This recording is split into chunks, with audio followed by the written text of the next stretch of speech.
incredible presentation on the... I don't know where to look. I shouldn't look at you. I should look at the crowd. Yeah. Yeah, I should. So first of all, to say thank you everyone for coming, and to say we are very, very lucky to be here on a day where South Africans were going to be here celebrating South African wines. But unfortunately, we can't fly anywhere. We can't go anywhere. We just have to be able to use the technique to the best possible.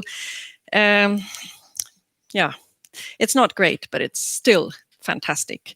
So the support from importers, the support from producers has been incredible. I think I have never shown a lineup of such incredible wines, and so many of them. So 27 wines we have in 5 flights. You're going to be seeing the best of what South Africa can produce, or examples of the best. There's always an opportunity for a wine to come in because of the theme. You see the lineup, the origins, the styles, and then you think we could have used another 2 or 3 or 4 or 5 other producers. But because of also them being represented in our country, and we have the importers that can handle the samples, then of course there's always those that are going to say, why couldn't I be in this tasting? But we still have 27 extremely good examples. So also saying that WOSA, Wines of South Africa, had during 2020 0 events like this, 0 tastings. And we are the only country in the world that is actually doing a live session, because we've been very criticized for our Corona, the way we've handled Corona. But looking at how the world is changing and how Sweden has actually moved on, and we're seeing that we are actually ahead of the others, we can just say maybe we did the right thing. Who knows? Anyways, the producers are online in South Africa watching us. So I said to you before in Swedish, please throw clever questions and ask for the microphone when, because then we can use also this seminar as an example, as an educational example for other markets that can educate about geology and terroir influence and the wine styles. My background quickly is that I was in South Africa in 1994 the first time. So I've been strongly connected with the country for 26 years. Feels unreal. But then I've worked for Wines of South Africa. I actually found Maya on a sommelier trip, when I got a phone call from the monopoly saying, we would like to offer you the job as a buyer for the monopoly. And I looked around and thought, oh God, I can't leave WOSA. Who am I going to leave WOSA to? And then Maya was on the same trip. So we're actually here joining forces today, which I think is fantastic. Also, as a buyer, I was responsible for building the South African category, and I did it with a big heart, of course, because I've been in love with this country forever. I have, since 2002, when I started to study for the Master of Wine, I have always had a favorite question. Why? Why do the wines taste like they do? Why do you feel these tannins? Why do you feel this fruit? Why is this acidity like this? Why? If you understand the answer to the question why, then you understand the wine. Then you understand what you're doing. You're understanding the place, the winemaker, everything, if you can always have a really good answer to the question why. So that's my favorite question. Gary, we have a lot of whys being answered today. So in the introduction, it said that why do South African wines taste like they do? That's solving the mystery, isn't it? But I think this is not uniquely South African. This is a global issue. Why do the wines taste like they do? This we ask ourselves all the time whenever we taste the wine. So why is it like this? We have the answer in that being, okay, terroir. Terroir, we have climate, we have soil, we have geology, of course, that the soil is created from. And then we always have the human element. The one who says that terroir doesn't include a human element doesn't understand wine, because there's always someone making a decision somewhere. where am I going to plant this vine? How much am I going to irrigate it? How am I going to prune it? How much yield do I want? And then you have the decision of picking. Are you going to pick early, mid, late? Why? And this continues all the way through the winemaking process. And the one that says that I'm a winemaker, but I do the hands-off style, I don't do anything to my wine, that's severely like bullshit. Of course you do. You make decisions all the time. So if you're leaving the must dirty to ferment, to have higher sulfides that give you that flinty struck match mineral character, you've made a decision. So of course that's a winemaker influence. So I think all these influences that we have on each wine, we will discuss them. Probably not at length because we have 27 wines. And now what happened? Help! Something happened. Did you lose me? No, you're still there, but suddenly there's a email account here. Yeah. Inbox, Gary Jordan's inbox. Ah, that's why. So can you close down your inbox, Gary? Or because we can't do anything. Yeah, stop. Okay, good. That's better. Now you're back. Thank God. Okay. I got worried there for a while. Okay, so I think that's probably enough of introduction. That was probably why you sent that picture. Stop talking. Get into action. So can I just quickly introduce then Gary Jordan, he's a geologist. I met him the first time probably around 97 when I lived in South Africa and worked as a head sommelier and restaurant manager at a 5-star Relais Chateau place in Paarl. And they came to do a wine evening. I'm sorry if there's someone who doesn't see me. That's only you. It's okay. You've seen me before. Geologist, viticulturist, winemaker, Cape Winemakers Guild member, and also started a project in the UK. So have bought a farm from 1300s, planted Pinot Meunier, Pinot Noir, Chardonnay, hops, are creating a distillery for gin. And you can hear this guy is multitasking, multi-talented, together with his amazing wife, Kathy. So these two, I don't know where they get the time, but they're super talented, passionate, hardworking, and I don't know any couple that do what they do. Anyways, huge respect. So the geology, I'll just throw you in now, Gary, and hope that the sound is going to be perfect. Are you ready? Yes. Can you see the first slide on the screen? Yes. Okay, perfect. Do you want to do it like the big, like clicking on the full screen for the instead of the presentation mode? Yeah, I'll like do that. This. Oops, sorry. Or no, at the bottom. Oh, I've got yeah, it. There we go. See, good. You got that? Yep. Okay, perfect. Great. Well, Madeleine? Yep, hear you. And we see the arrow as well, so you can use that as a pointer, which is perfect. No, that's perfect. Yep. I set it up like that. Yep. Well, it's wonderful to be with everybody today. It's been quite a time as Bonhams are having their offices rewired, and I'd set up for the whole meeting, so we had to madly scramble to some other offices.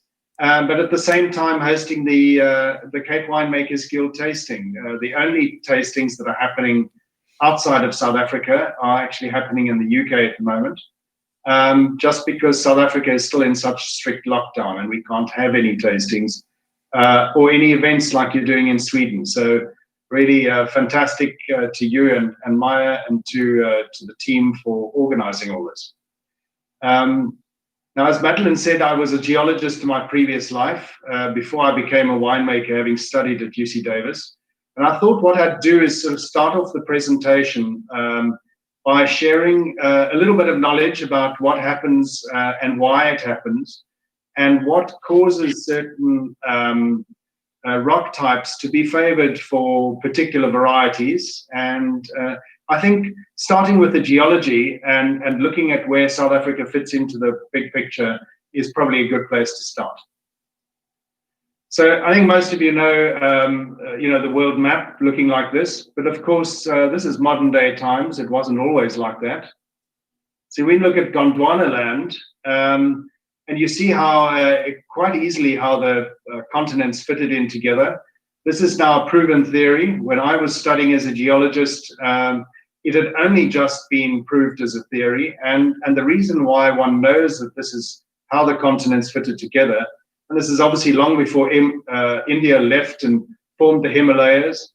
So the rocks in South Africa that we all base our vineyards on were all established long before this. And the continent split up around 300 to 350 million years ago. India obviously moving off up this way, going into form the Himalayas.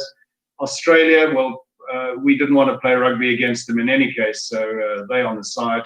But anyway, when you look at the next slide, this, I think paleontologists have been able to show exactly what kind of fossils and where you find them. And this has helped just go a little bit more than taking puzzle pieces and putting them together, but exact areas where you find matching fossils. And so it kind of really is one more bit of armor to be able to prove that this is how the continents fitted together. And of course, you get all the rift plates in between still happening today. So all along the area, particularly around here with India, and of course, you know, the within the Pacific as well. Well, I thought for those of you who haven't been to the Cape, now's a good time to take a flight virtually, because hopefully soon you'll be able to fly there directly. And as you fly into Cape Town, and as you're coming in from Europe, virtually same time zone, and as you fly in over Robben Island, with Cape Town Airport just here on the left-hand side, this photograph kind of tells you all you need to know about some of the geology in the Cape. So here you have the old Swartland shales and early formation around 800 million years old. Then you have the underlying base of Table Mountain with Cape granite, and on top of that, much more recent sediments. And we'll see as we get a little closer how that fits in. So as you're getting closer to Cape Town, starting to see the city, the base of Table Mountain being the granite, and right all the way through here to where the stadium is. Even here in Cape Town itself, you see these 800 million year old rocks, which form part of the Swartland group. And as you get closer and closer, that's where you start seeing where the differences are in Cape Town. And this basically shows the differences all over the whole of the Cape Peninsula and for much of the winelands. So the Malmesbury group being these much older shales, extending all the way through into the northern Cape. Cape Granite Suite, which was 600 million years ago, these granites pushed up through the Malmesbury group, were then eroded. So as you're going up Table Mountain, and this is where the cableway is for those who've been up there. So the top of the granite has been eroded, and then you've got all the sediments situated on top of it, much younger sediments. So we're looking at just around 1 kilometer high, and we're going to be tasting wines coming from all these different rock types. When we get to the Cederberg, remember this part of Table Mountain as well, because that's where the formations of the Cederberg start.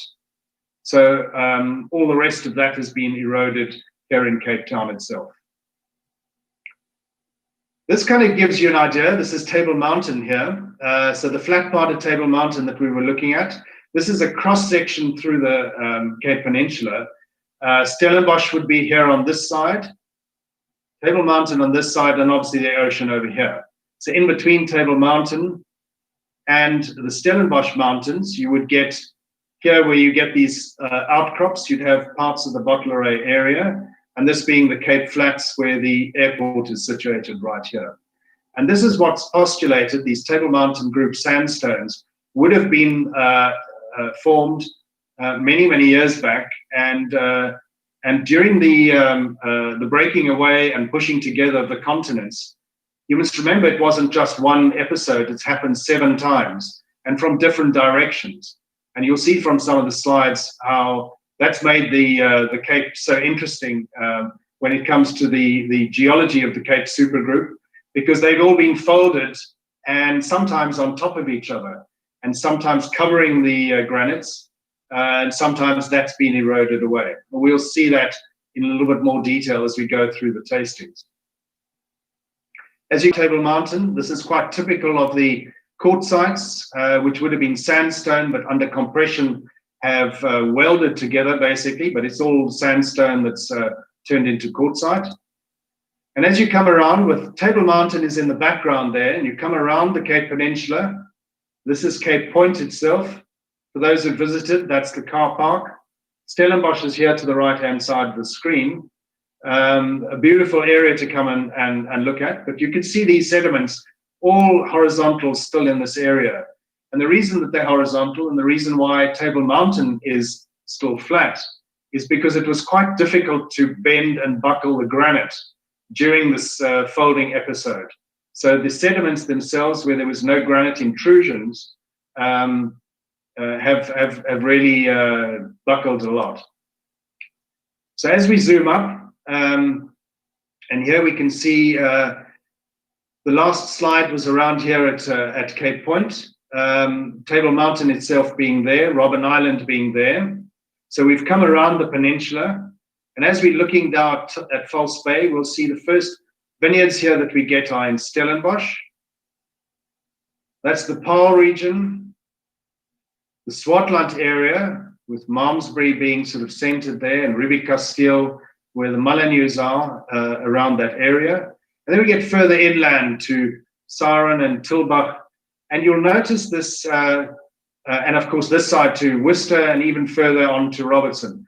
But you'll notice this sort of L shape of these mountain ranges, and you can see how here it's a kind of bent L, and there's a straight forward L. These are literally different directions that the continents got pushed together during this continental drift, and formed these the Cape Folded Mountain Range. So when they talk about the coastal region, it's quite easy to see what that would be, and that is along the coast.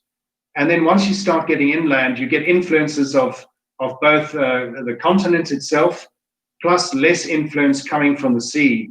And if you imagine where South Africa, Cape Town is situated, it's a lot cooler in the wine regions than what you would expect from its latitude, literally just because it's got the influence of the Atlantic side and the Indian Ocean side of the sea.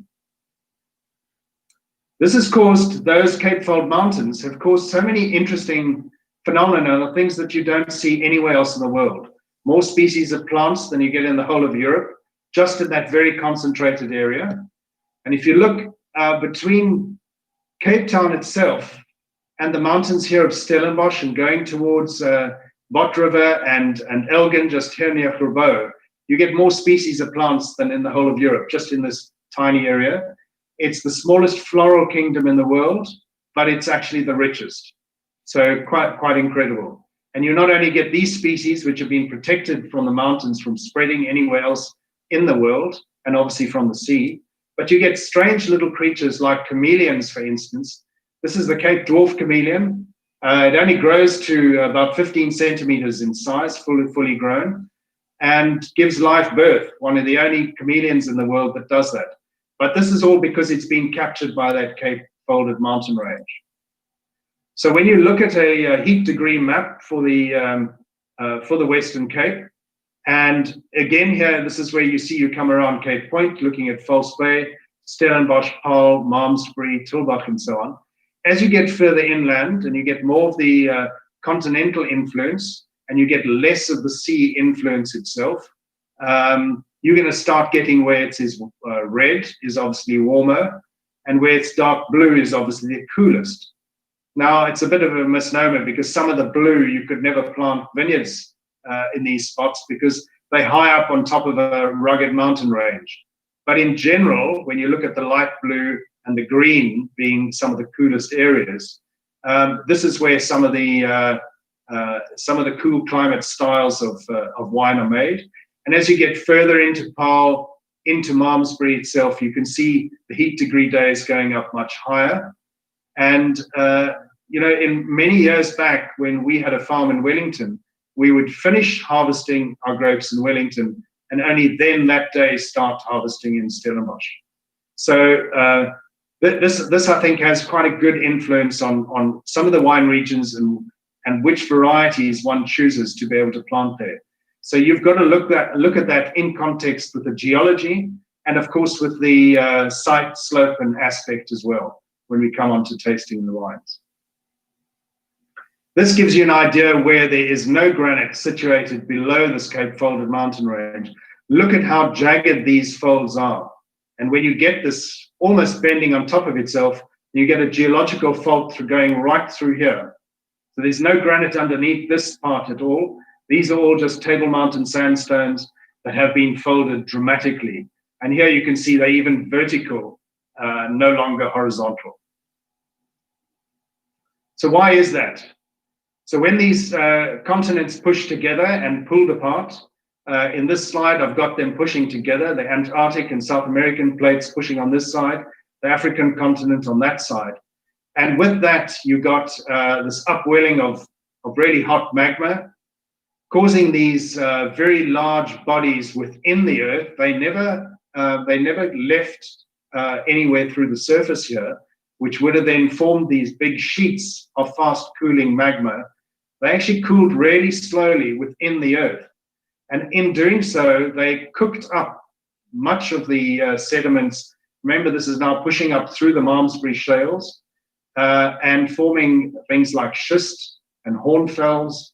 And in parts of it where it's further away from this granite pluton, you would have it less affected and it would still be shale.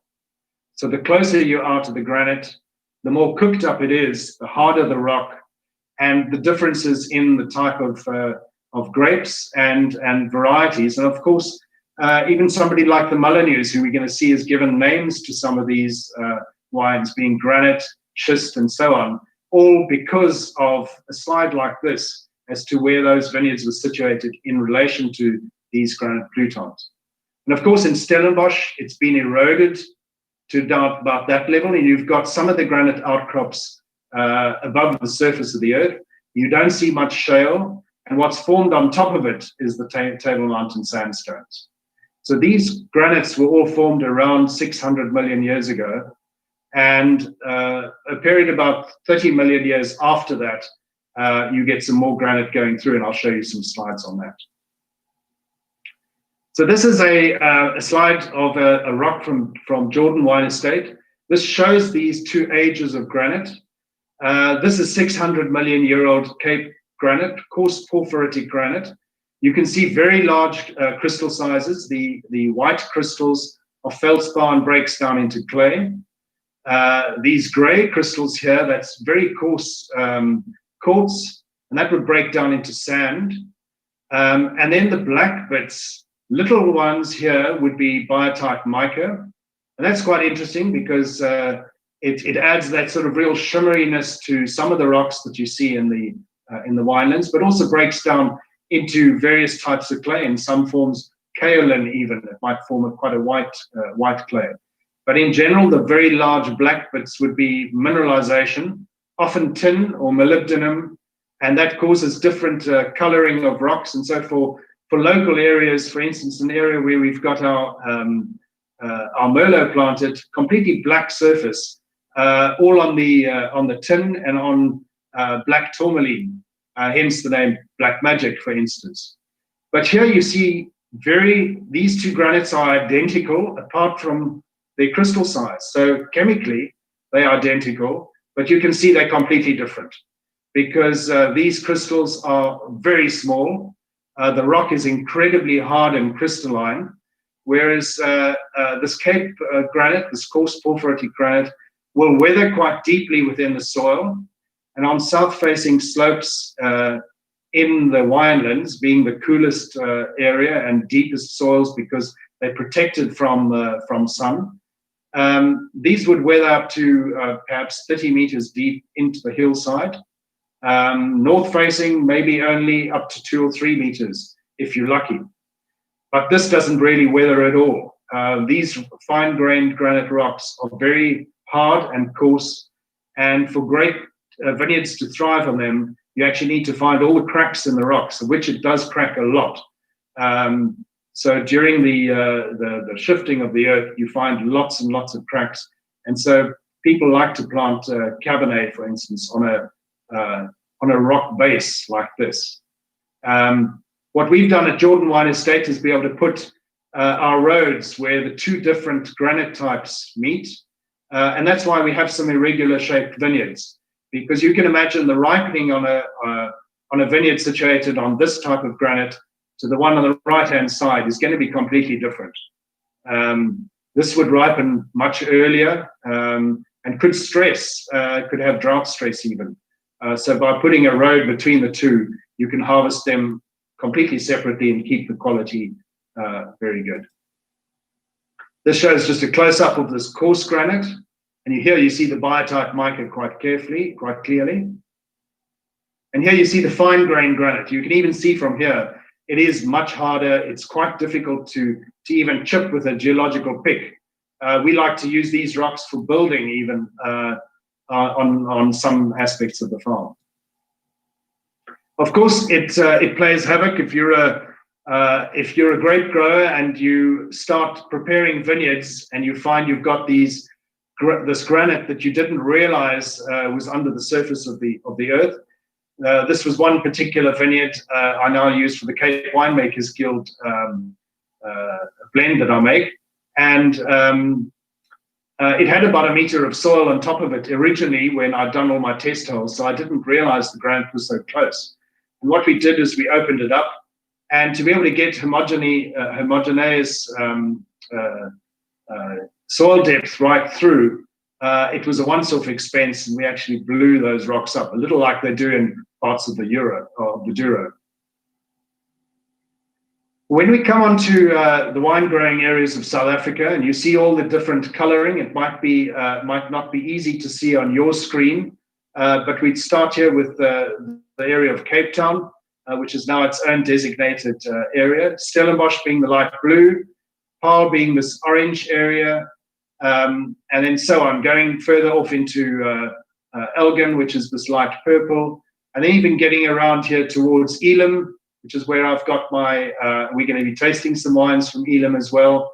We're going to be tasting some wines from Malgas, or Malagas as it would locally be called. This is the mouth of the Breda River. And of course, we're going to be tasting wines from Robertson as well as further inland here in the Swartland. So coming back to the heat degree days, you can see where Cape Town being cool, Stellenbosch being relatively cool, particularly on the tops of the mountains, going towards Elgin being cooler, and then right here through to Bredasdorp, and all the way through to where David Trafford has got his winery out here at Malgas. So I thought we'd start with our first flight of wines. Madeleine, are you ready with that? Very ready. Everyone's got the wine, and I think maybe a few have sniffed and tasted as well. Did you ever get my photo of the lineup? Did you manage to? I got it unfortunately too late. Yeah, that's fine. Okay. Everyone knows the wines. They've got a list in front of them with all the names. So when we went through to say, okay, let's decide which varieties. But if you think of when Gary was talking about the biodiversity and having 960 different plant species in an area which is so tiny, that means that the place is so diverse and it has so many soil types that can actually bring life to so many different species. That also means that you can have an incredible diversity of varieties planted and an incredible diversity of styles. So when we went through, it's like, oh, we need to have Pinot, we need to have Sauvignon, and no, okay, we have to limit ourselves. If we're going to be talking about soil type and terroir and influence and the differences that we see, we picked Chenin and we picked Chardonnay. Sauvignon is selling a lot in South Africa and is exported a lot. But Sauvignon, I would say, I might be criticized for it, but it's very much a winemaking influence on the Sauvignon. Of course, climate makes a big difference, and soil as well. But Chenin, being such an incredible drawing card for South Africa, because if you think of Chenin Blanc, it's 50% of the world's plantations of Chenin is actually in South Africa.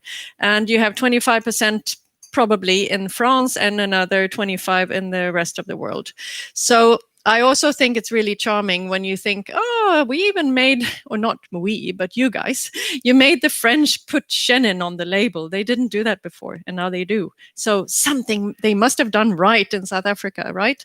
So I think Chenin is superb to show the influence of soil and of climate, and as well of winemaking. And if we go through how Chenin was looking in terms of style 20 years ago, 30 years ago, Stenwreth Haute that Moldebosch produced long ago and still is a brand, that was very unique to have Chenin fermented in oak. Because I remember Mike Dubrovich would say, we have one block of Chenin that is so incredibly tight, and so it's growing on a cold slope, and it's so tight and so taut that if we don't put it in oak, it's impossible to drink.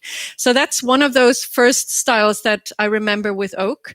But then there was this style that started to come out of South Africa with a bit of botrytis influence. So vineyards closer to the ocean that would have a bit of humidity, and you will have that botrytis influenced fruit.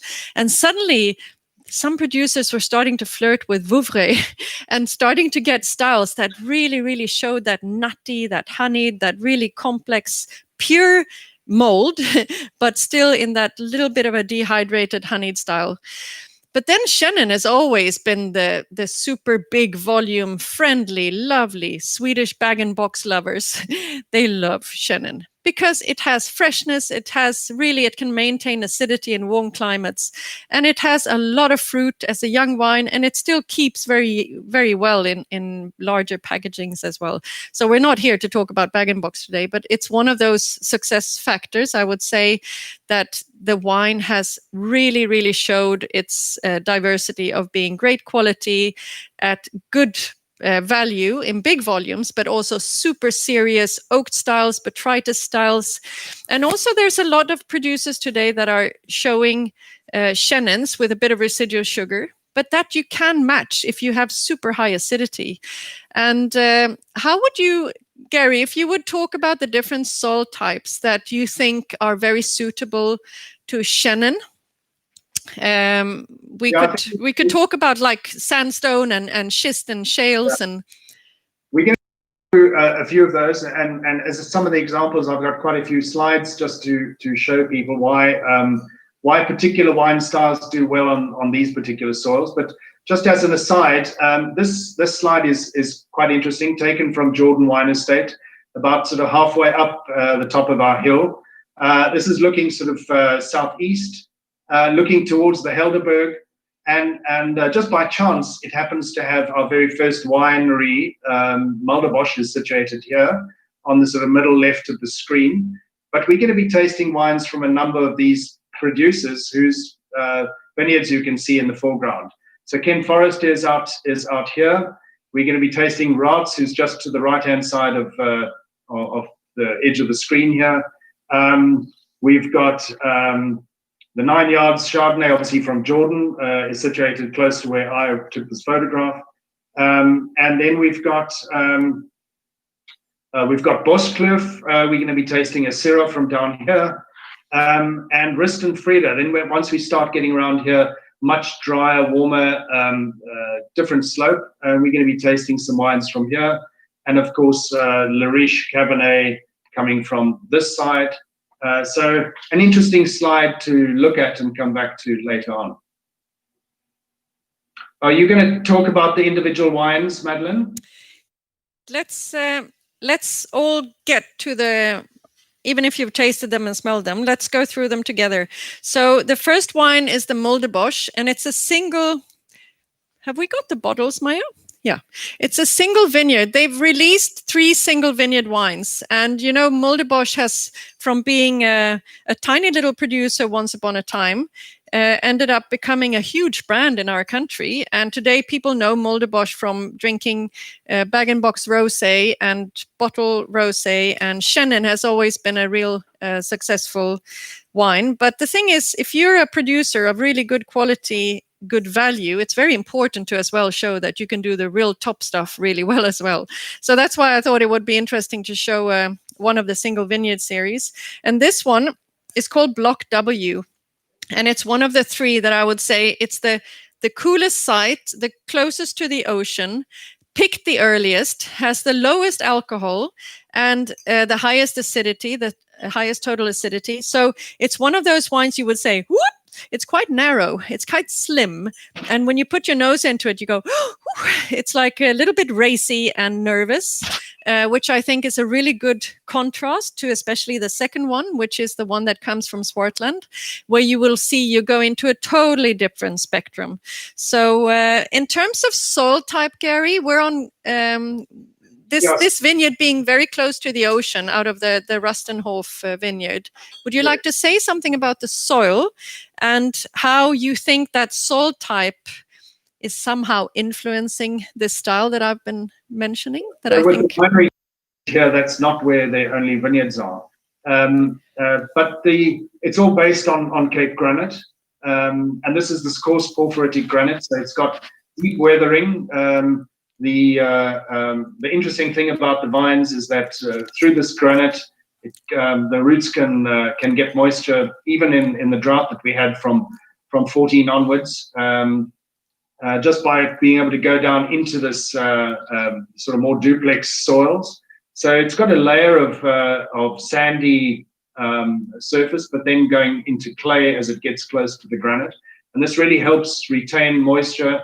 Helps with the balance of the wine, so it doesn't the vines don't stress too much, and the influence of the ocean as well. Obviously, much cooler, and the site just retains the acidity extremely well. So, also thinking about how more and more producers are going into using 1,500 liter barrels, like large size, influencing less on the oak character, but more becoming a container of where you can keep the wines on the lees for a long time for really good mouthfeel and the texture, and still, you know, keep the wine away from having too much spice from the oak, which I always think is a problem in every country of the world when they're growing up, but then learning that, oh God, we've got really good vineyards and the fruit is really awesome and maybe we don't need that much oak anymore. So I think South Africa shows growing up a lot in, I think, all these wines, because everyone is standing back on the oak and trusting their fruit. Yeah, and so when you see how restrained this is now 10 months in barrel in 1,500 liter food res. It really shows, I think, shows what Chenin can do in this area. So think that South Africa has actually grown Chenin for 300 some years, huh? So it's got quite an experience with the variety. Semillon and Chenin and Muscat used to be the 3 first varieties planted in Africa, in South Africa. So it's when you go travel around the world and you realize in Argentina, they've got Semillon and a little bit Chenin. In Chile, they've got fantastic Semillon. And going to Australia, amazing Semillon. So why is this Semillon all over the place? Well, it's one of those 3 varieties that started traveling from Europe down to the southern hemisphere. So Chenin really has a heritage, like a real heritage, I think, as well. So much so, the sort of 1880s, 98% of the whole South African wine industry was planted to Semillon. And it was Louis Albert Perringay, who was the minister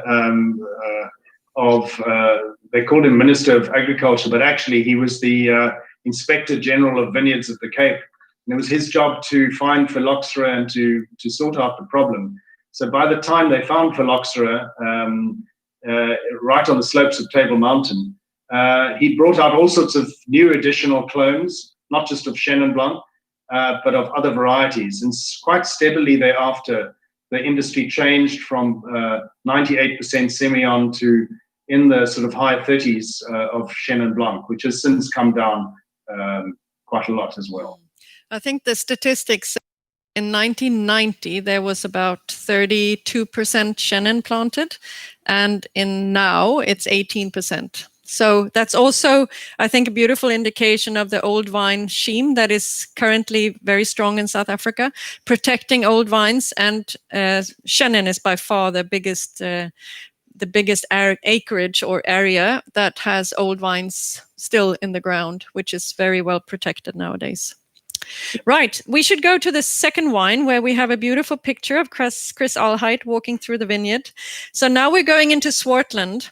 And Swartland Revolution, the guys and girls of Swartland have done a terrific job, I think, for the whole of South Africa, not only for Swartland, but Swartland has become such a great brand for the awakening of the South African wine industry. And Chenin has been a real strong hallmark, but I think also, of course, the Rhone blends, the Syrahs and the blends with Grenache and everything. But here we see a vineyard, pretty old vineyard in Paardeberg. But I think it's important, and I'll let Gary explain, that Swartland has got 3 different parts, because it's easy to generalize Swartland. It's the same as Stellenbosch. Producers put Stellenbosch on the label. They don't put Stellenbosch Helderberg or Stellenbosch Simonsberg, because then suddenly it's really complicated. Let's just stay with brand Stellenbosch, and then we understand that these wines might come from different sub-regions. Same in Swartland. There are 3 areas. It's Kastelberg, Malmesbury, and Malmesbury, Riebeck, and Paardeberg. And those 3 have 3 totally different soil types. So if you can just give a little bit of a background there, Gary. It's interesting. I mean, this particular vineyard planted in 1974, really, as you can see, bush vines and all dry land, so low yielding, but on this decomposed granite soils. Not exactly the same as the granite that we get out in Stellenbosch, but about the same era. There's a slight difference in chemical composition, but all prepared in much the same sort of way. And when it comes to looking at when I showed the slide of these granite plutons and how close they are to the Malmesbury shale, you then start getting an influence of that being cooked up and forming schist. Whereas far away from the shale itself, and you situate it on the center of the granite pluton, that would just be pure coarse crystalline decomposed granite soils, much lighter in color, as you can see here, so not as dark as the northern part of the Swartland. It has a lot of light reflection capabilities as well. It's a little sandier in some cases due to the coarse crystals coming from the granite, which you won't find in more of the clay or gravelly side further north in the Swartland. But an interesting slide to be able to show that. And I think it's interesting to also consider the character of a warmer climate, because we are now in a warmer climate. So you can feel on the nose, it's more generous. You have the more baked apples. It's a little bit more of that yellow ripe fruit. But at the same time, there's a lot of that blossom, fruit tree blossom. And it's actually very fragrant. And on the palate, you're really surprised. If you think of that baked apple character, and then you feel on the palate that incredibly racy acidity, it's like a little bit of a it's a little bit of a contrast, which I think is amazing with, first of all, the old vines, but also I always have a feeling, Gary, when I taste wines from granite, I mean, soil type doesn't make a wine, but in combination, the granite always gives you that incredible electric feeling of the acidity. There's like that's a current going through the wine when I taste wines from good granite soils. A sense of place about them, because they are really quite pure without being heavy, And this kind of clarity that comes from Chenins in that area. And obviously there's a difference if you're on the southern side of the Paardeberg or on the northern side, which obviously its slope and aspect and sun aspect will have an influence, particularly on moisture itself in the vineyard, and perhaps which variety you're then going to plant on that type of granite. And it's also one of those when you can feel that the winemaker doesn't want to influence so much the fruit with oak. It's all cement eggs and old barrels of various sizes. So you can really feel that the fruit is king and the acidity is crystalline and lively and vibrant. And it's just texture. It's very much about texture and not about spice, which I think is fabulous in this wine. Yeah. Okay, we've got a lot of wines, so we have to. Yep. Right. Yes. We need to move on. Yep. This is Brouwer out in his it's called Fire by Night. This one, pretty magic. Okay, continue, please, Gary. Come on to the next one, which is the Rots Old Vine Chenin, 2017 will be the third wine you've got in your glass. And I'm mindful of your time constraints, Madeleine. So we perhaps better go a little faster, I suppose. This is Brouwer. He's but one farm away from us, but closer to the ocean. I think Brouwer himself has said on many occasions that he specialized in both Chenin and Cabernet Franc as the two varieties that he's most passionate about, and has a number of different wines he makes using those two varieties. So this is the wine that we're tasting now, coming from the Polka Dry region of Stellenbosch. So as I mentioned, just a little closer to the ocean, but also situated on granite itself. You get some influence of the Table Mountain sandstone, just being remnants of rocks. But not that much. He's not close right up against the mountainside. I think we find a combination of both that steely linear style that just cuts like an arrow underneath, and then you have a little bit of that spice as well. So this wine is made, half of it is fermented in stainless steel, and the other half is fermented in 300 and 500 liter oak, and it's 11 months kept in the oak. So I think this one has a little bit more cocky attitude and the spiciness. There's a little bit of a licorice fennel-y spice, but then there's still that raciness underneath that just shivers. I think this is a really clever wine that shows place and energy, but also a little bit of attitude. Yeah. Great wine. Yeah.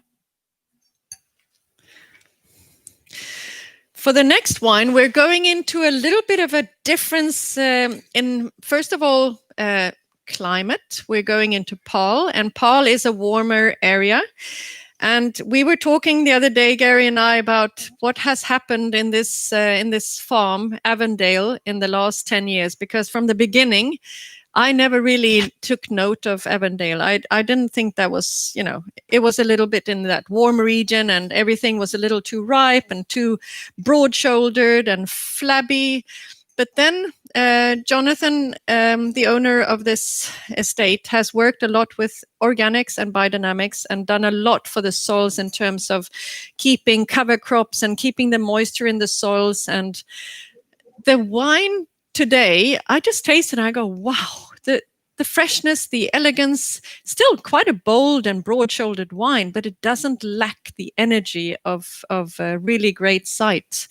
And here as well, if you can add maybe something about the soil, Gary, but this wine also has a component that has been fermented with whole clusters and whole berries and in amphoras. So you have a real textural component that gives a real a power, but without losing the freshness.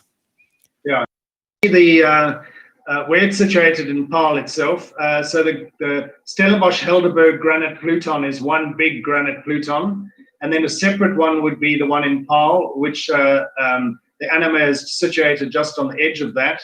But being closer, much closer to sort of the Toys Kloof side, they've got quite a few remnants and influence of the Table Mountain sandstone series.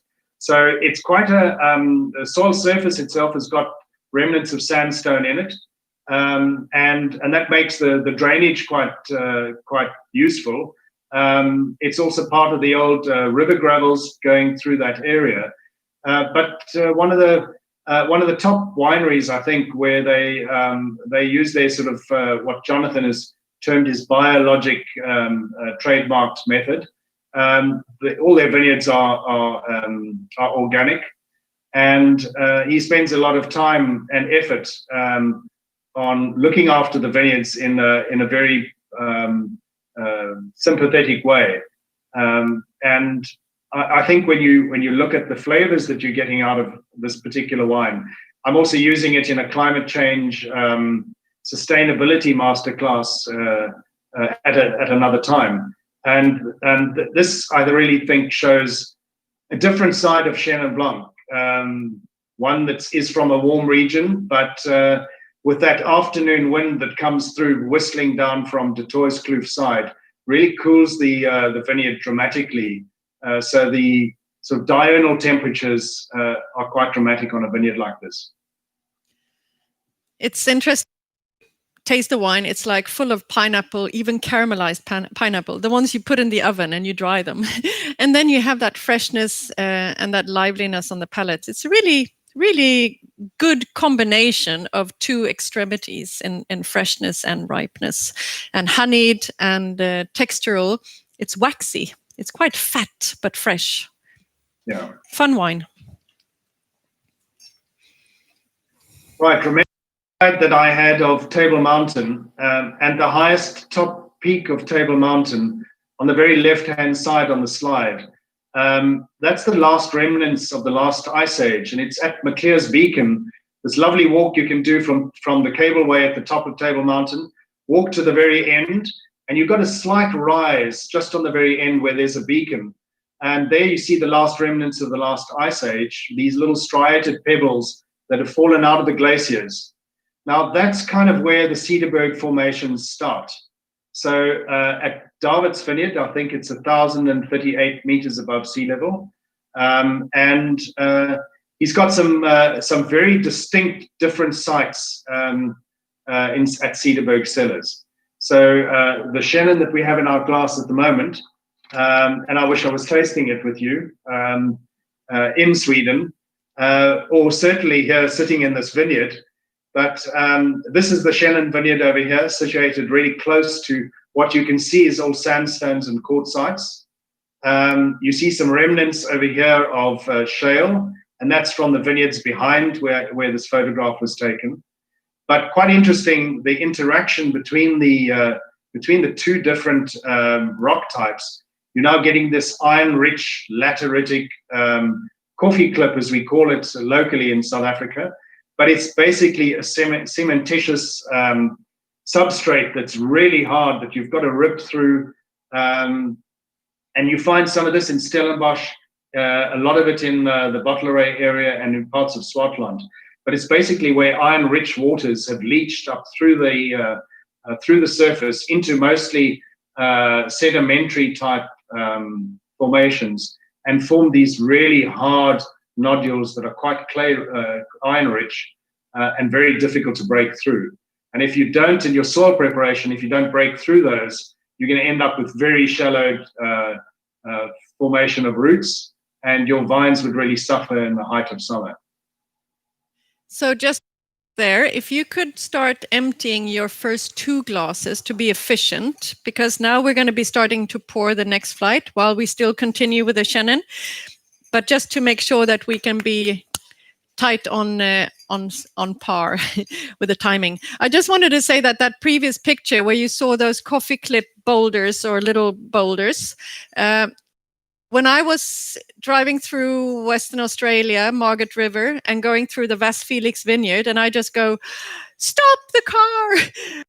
Take a picture, this is amazing. And this is exactly the same formation that you found in Margaret River that you find here in Cederberg Mountains. So in Cederberg, you have to go 250 kilometers north of Cape Town. So it's quite a out you go there, or it's not like you happen to pass by. It's definitely you need to hit the road on going that route. And it's when I talked to David, he said this is like a valley sitting on top of a mountain, and it has a very unique climate, because if you travel 50 kilometers away from this valley, you go down from 1,200 millimeters of rain into 500 millimeters of rain in just 50 kilometers. So it's super unique location.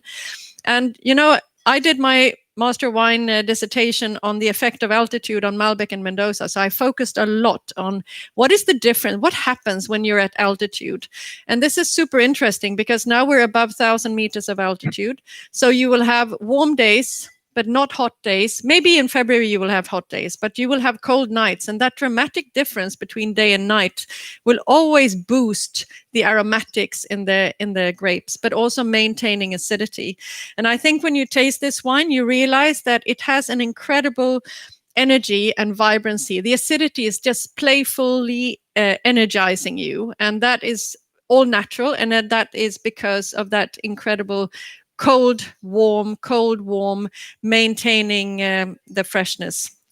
Yeah, and this one also has some oak fermentation and time on lees and wild fermentation and everything, but it's quite floral. It's more floral than what you would expect. So this altitude thing is an interesting factor in the whole expression of the wine.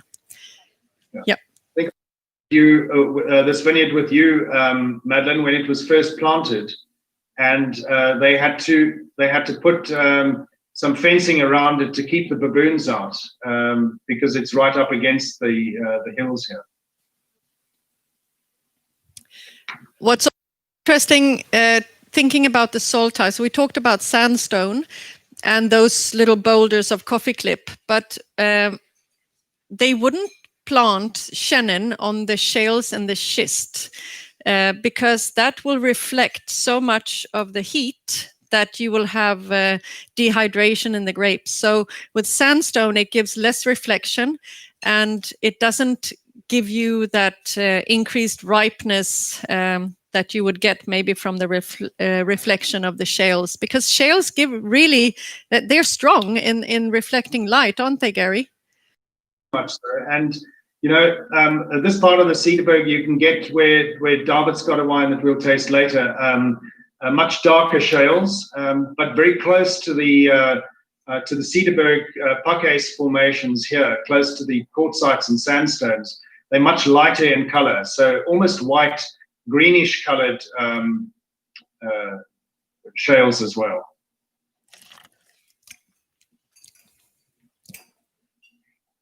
Let's go next, the last Chenin, which is, I would say, one of the first Chenins that I tasted when I was working in Grand Roche, and realizing that Chenin could be incredibly textural, rich, powerful, honeyed, botrytis influence, oak, quite a big wine, but still always very fresh and very elegant. And that was the FMC. I don't remember which was the first vintage it was produced, but it was a wine that was absolutely outstanding and was a style of its own. No one went in this direction at that time. I'm told by legends in the Cape that Ken Forrester was on the beach to welcome Jan van Riebeeck when he arrived in the Cape. And hence, Ken has got Chenin Blanc in his blood. And many years back, after we just started Jordan Wine Estate, Ken bought what was a very dilapidated farm, but with fantastic old vines, and set about rejuvenating the whole estate, making some absolutely fantastic Chenin Blanc, and specializing with some really great Chenins. The one that we're going to be tasting now today is the Ken Forrester FMC, the 2018. So if you see the vines itself as you pass by on the R44, we're looking directly at the top of the Helderberg here. You've got on the right-hand side, you've got False Bay, and Ken he didn't grub up the old vines, has kept all the old vines on the estate. Some have been replanted in places, But working with old vines and where their roots go down so deep has really just been, I think, a revelation for many winemakers. And as Madeleine said, many of the wines in the Old Vine project coming from Chenin Blanc, because they were spared being grubbed up, literally just because they still had really good yields and able to produce such fantastic wines. I think this is the wine where you would, oh, it's so waxy. It really has that waxiness. That palate texture is fantastic. But still so fresh. And also I want to note that this is the wine that has almost 8 grams of residual sugar. And there's no way on earth you're going to nail that down. It's so incredibly balanced and complex. And it's one of those wines when you say, Chenin, yep, they've nailed it. What the FMC does is it shows you that Chenin can really give Vouvray a run for its money. When you look at the botrytis, a little bit of botrytis style that goes into it, it's got this most amazing linearity. It's got this complexity of flavor that comes through with the botrytis as well. This photograph doesn't show the botrytis grapes perfectly, but there are some raisin berries and some botrytis, and in some vintages. Less so between 2014 and 2018, just because of the drought. But it is one of those great varieties where you, even at Jordan Wine Estate, if we get some botrytis on Chenin Blanc, you know it's mostly likely to be clean. So both that and Riesling making great botrytis wines. And as I said, in the case of the FMC, it's fairly marvelous Chenin. I won't use Ken's original description of it, but it is a fantastic and marvelous wine. What do you say? Chenin is pretty hot, isn't it? Cool, hot and cool. It's amazing variety.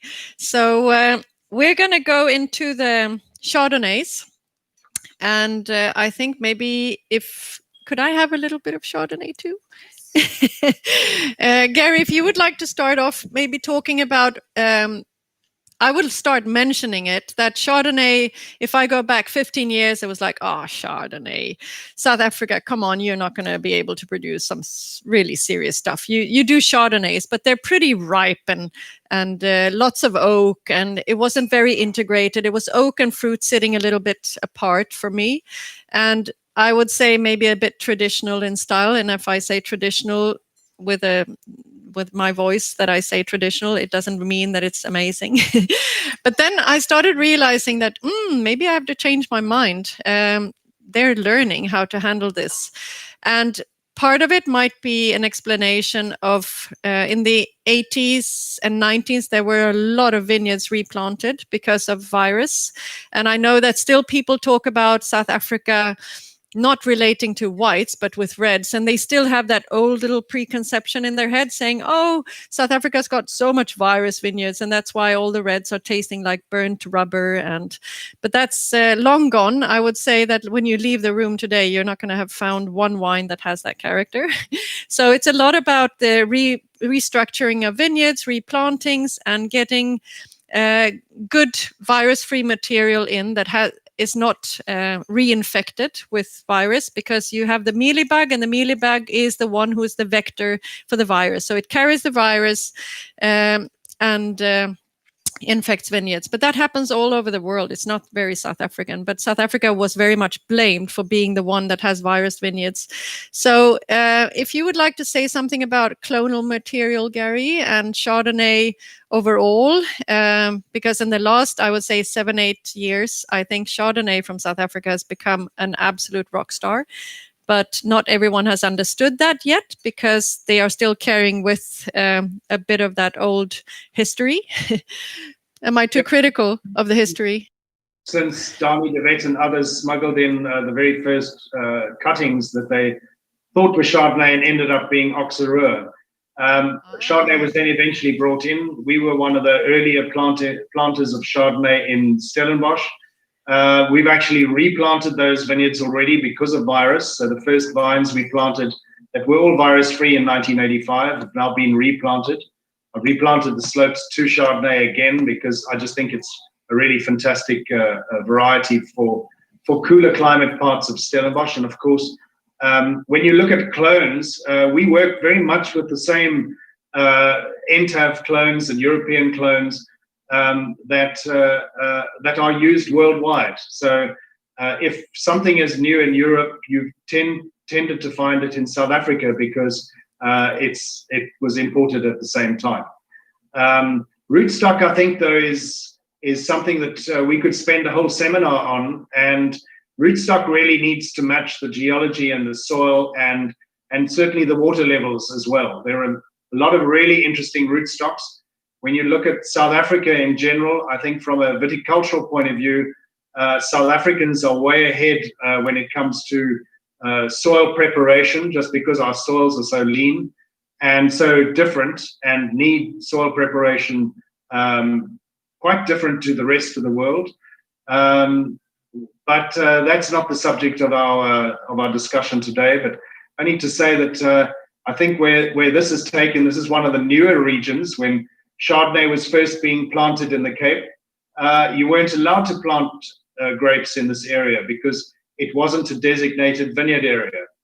And this, looking down at the sort of Walker Bay area, Table Mountain and Cape Town would be here far to the right-hand side, about an hour and a half's drive.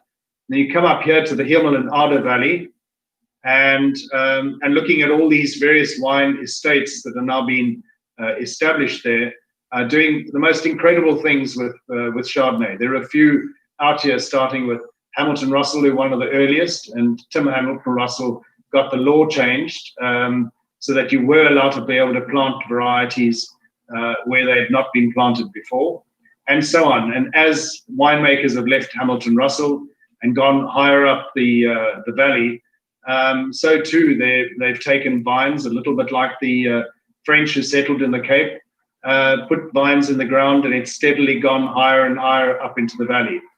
Obviously, you start getting cooler regions of this area and warmer regions of this area as you come out further north. So looking at it from the south, as you're approaching from, this is Hermanus town here on the right-hand side, and this is the edge of the sea where certain times of the year, for about 5 months of the year, it's one of the best places to go whale watching. But it's also great in between watching the whales to be able to drive up the road here, going to see many of these vineyards, going all the way up from Hamilton Russell and so on, going to Bouchard Finlayson, higher up the valley, and then going to the wine that we have in our glass right now, which is the Newton Johnson South End. So Newton Johnson being higher up the valley over here. And if you think it's not that high above sea level, I mean, you can see the sea here. I'm going to show you a slide later on, but this used to be the old wave cut platform when sea levels were higher. And this part here would have been underwater. But looking at the valley itself is mostly shale, and that has an influence on it. Where you start getting onto the hillside slopes, you then better drainage, and you get more influence of the sandstone when you're right up against the slope itself. When I these wines, I was with in January on this estate and tasting through the different wines. I just thought this is an amazing wine to show because it shows coolness. It shows coolness in a way that none of the other wines from this area does. And it is a very cool site, and facing, did we say south facing, right? Because it's very cold. Yeah. But the linearity and the prettiness and the floral notes, it's like very, very razor sharp. But the acidity is ripe. And this is the thing. It's like when you go to Germany, you go to Mosel and you taste the wines and you go, the acidity is killing me, but it's so incredibly ripe. It's like thinking, is it a tart lemon or is it a mandarin? And for me, the acid profile is more a mandarin, but it's super high. So showing that the cool site with a long hang time will always ripen the acidity to become a rounder acidity, even if it's incredibly high. So this, I think, represents a really cool climate Chardonnay with more floral notes and more precision and in ripe acidity, and not maybe built around being texturally complex. It's a more slim. Now it's quite interesting during months when the southeaster blows the any form of rain away from Stellenbosch, Paarl, and the Swartland areas. You'll actually find that the southeaster brings a bit of rain to this area, and certainly further up the coast as you go further east as well, you'll have more rainfall. So this is southwest facing vineyard. The south end would be somewhere around 850 millimeters that they get right up against the hillside here, which is a bit more than most of Stellenbosch, and around at least 30 to 40% of that would be during the summer months, spring and summer months, which is very different to what you experience in the old traditional area, wine growing areas of the Cape. Interesting about this valley as well is that would it be like almost 8-10 years ago when they started dividing Hemmelanade into 3 different parts? Was it 2012 maybe even? So thinking that Hemmelanade, what Gary was explaining, Hamilton Russell was the one who was planting grapes, and they said you're not allowed to plant grapes here because it's not supposed to be a grape planted area. To today, having gone from being Hemmelanade Valley to being the upper Hemmelanade Valley to become the ridge, the Hemmelanade Ridge. So now we have 3 different subregions in the same valley that just, 30 years ago wasn't even allowed to plant grapes. That shows how much terroir, they've figured out that soil is different, altitude makes a difference, and those 3 different geographic areas are actually officially designated different areas within the same area. That I think is super interesting, how quickly things can happen if you have really stubborn, passionate pioneers that really drive that route. It shows the excitement in the industry as well, and it shows the really how the industry's developed, and it shows maturity as well amongst winemakers of being able to designate these different areas. So going into the next, we didn't talk about the storm, did we? I got lost a little bit in between. Mention that storm, the wine in the second glass. Hannes was the winemaker for Hamilton Russell for quite a few years, and then he went on his own venture, and he's actually the only one producing today 3 wines of Pinot Noir, maybe one day with Chardonnay, that have the Hemmelanade Valley, Upper Hemmelanade Valley, and the Hemmelanade Ridge. So 3 different origins on the label with the same variety, and that's very unique. And when you taste those wines side by side, you realize, whoops, it's not like just taking a chance here. It actually makes a difference. So super brilliant winemaker. This wine is much more, I would say the storm is much more understated, more built on that mealy, when you talk about that texture, that Burgundian textural element, oatmealy, low-key texture, and a little bit of florals, but not power. It's definitely very understated and very elegant style. Not wanting to scream at all. It's like it knows what it's got. It doesn't have to be so loud. From Cape Town itself, now you start getting an influence of the Bokkerveld shales.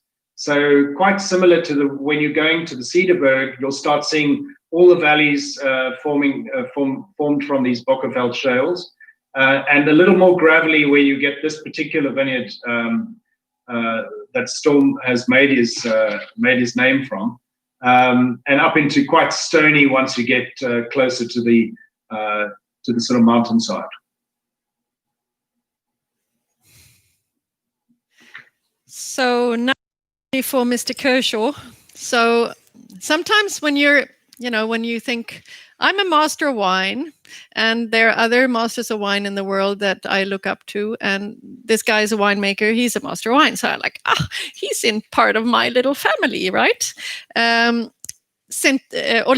Humbrecht is also one of those winemakers that has a master wine title behind his name, and you go, he's part of my family as well. So brilliant winemaker, super clever guy that has brought, just to quickly summarize that, he used to be the winemaker for Mulderbosch for many years, but then realized that he wanted to do his own project. And he always was in love with Chardonnay, Pinot, and Syrah. So he does these wines now, but he focuses on Elgin. And Elgin, when Gary went through the map and mentioned Elgin, Elgin is towards, if you go from Stellenbosch to Hemelanade, Hermanus, the whale watching place, you pass through Elgin. And Elgin is an apple growing area. And if you go anywhere in the world, when they say, we're starting to plant vines in an area where they used to grow apples, you know that they're doing the right thing, because apples need cool. They don't like the hot temperatures. They want the cold, and they need ripeness enough or warmth enough to ripen, but they don't want the heat, and they want the cold nights. So that dramatic difference between day and nighttime temperature is amazing. If you eat a Swedish apple or a Swedish strawberry, you realize when you go to the other part of the world saying, your strawberries are not as lively in acidity, and that, they have that fruit purity, which is amazing, but also the acidity. So you don't lack sweetness, but you have the acidity to balance. And that's what I would say, slow ripening and a long hang time. And also that contrast between day and nighttime temperature. So apple growing areas all over the world have suddenly turned into grape growing areas. But there's a challenge for Elgin, and that is that they get a lot more money paid per kilo of apples than they get for grapes. So a lot of vineyards that are absolutely amazing and produce the most beautiful grapes, they are going back into apples because they get more paid for the apples. So it's a bit of a shame. But Richard is really fighting for these vineyards to stay and don't become uprooted, so that he can continue to produce wines of this quality. And he calls the wines clonal selection. So maybe, clonal selection does make a difference. Do you want to say something about clones, Gary? Yeah. If I remember correctly, the on this particular wine, it's the two Burgundian clones, clone 95 and 76, and then there's a 548 as well, which we've also planted in the UK, a newer Burgundian clone. But it's quite interesting what you say about the apple regions. When I first started off as a winemaker, I was in the Russian River Valley in California, having graduated from UC Davis. And that was a great apple growing region in the past. Then made some fantastic Chardonnays. It all requires a great viticulturalist. This is Dudley Wilson on the left-hand side. And Dudley and I were at school together and have tracked each other's sort of careers, both changing from other careers that we had in the past. And Dudley's worked in a number of places. I think he's quite keen to stay in Elgin because he's been up in the hot Orange River before, where you work with many more tons than what you certainly do in small vineyard plots with Richard down in Elgin. And this gives you an idea of the similar sandstone formations is what you'd find in the Hemelanade Valley on the far side in the background, but then mostly interaction of Bockerveld shale with these small parcels of vineyards on these multitude of different slopes, very close to the ocean. So obviously mist coming through has quite an influence in Elgin, particularly low-lying vineyards. where you could end up with some botrytis. This is a photograph I took of shale in Elgin, and you can actually see there are little wormholes and worm castings. You could even find some little trilobites, ancient sea creatures that would burrow into the mud, and this is quite typical for where some of Richard's vineyards are as well. Interesting, Madeleine mentioning that growers are now pulling out vineyards and planting apple trees.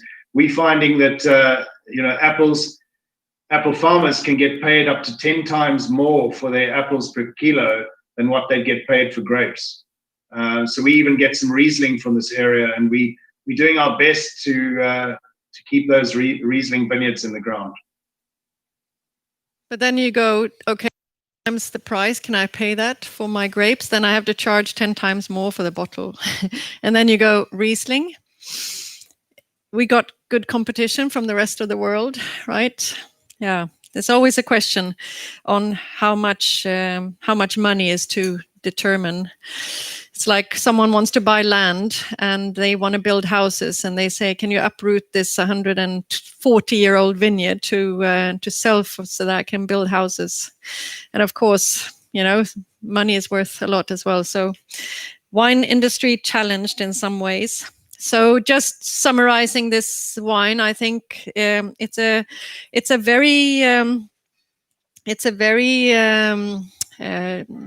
style which you see 40% of new oak. It shows still very young, this wine. It's incredibly tight, and it's still not fully integrated with the oak, but it will be. But you see the linearity in the fruit, the perfume, the brightness of the fruit, but also the seriousness in the structure. And the oak tannins are still a little bit present. So it's a wine that is still very young, but needs time to fully integrate. But it's a spectacular Chardonnay. No. Yeah. Okay, I will ask you to start pouring out the first couple of wines, because we will start pouring the next flight just to keep the speed. And let's talk about the Jordan. Yeah. So, the 9 yards. So this is a site I haven't seen since March. I came over to the UK, where we've got a project planting Chardonnay and Pinot Noir and setting up a gin distillery and a winery, only to find myself under the strictest lockdown conditions in South Africa, with no international flights, wine sales, or anything else. And then found myself in lockdown in the UK. So really in no man's land, but spent a lot of time developing the vineyard now in the UK. So this is at Jordan Wine Estate in Stellenbosch. This is only probably a third of the way up the slope, and you can see how steep some of the vineyards are, all planted on contours on this very steep side. So it goes up to about 410 to 450 meters above sea level is the last vineyard. And I've noticed as well in driving to and fro from Elgin that as you come into the base of Stellenbosch here, it can be up to 5 degrees warmer than parts of Elgin. But the minute you come up Stellenbosch Kloof, as you come even closer to the top of the kloof, you drop in temperature, so much so that when you get back up to the top of the slope, you're as cool or cooler than Elgin, because you're quite well exposed. You're exposed both to the Cape Town side, the Atlantic side, and the Indian Ocean side as well. What makes this area so special, all based on the 600 million year old Cape granite, is that there's a geological fault runs right through Jordan Wine Estate.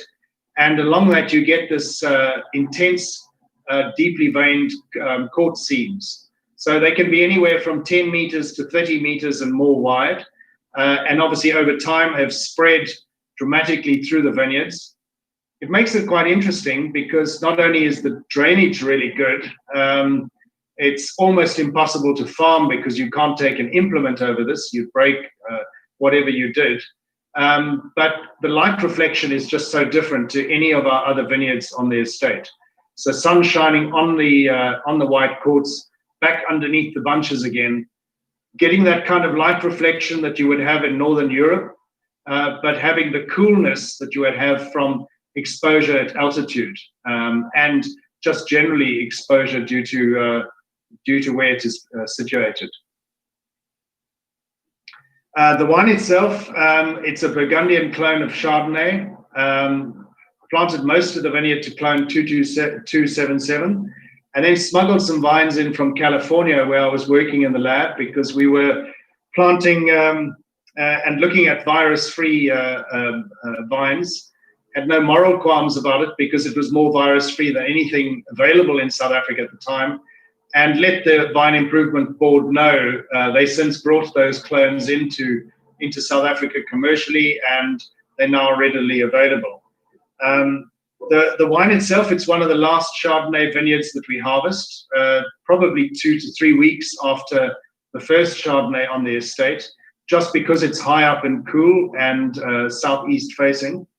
It spends around 12 months in barrels, all from 228-liter barrels, all from Burgundy. And in fact, most of the oak itself is from Burgundy. So not just center of France, but a much smaller appellation, so much tighter grained. Our wine has always been a little more oak forward than many. We have absolutely no sulfur on the wine at all until just prior to bottling.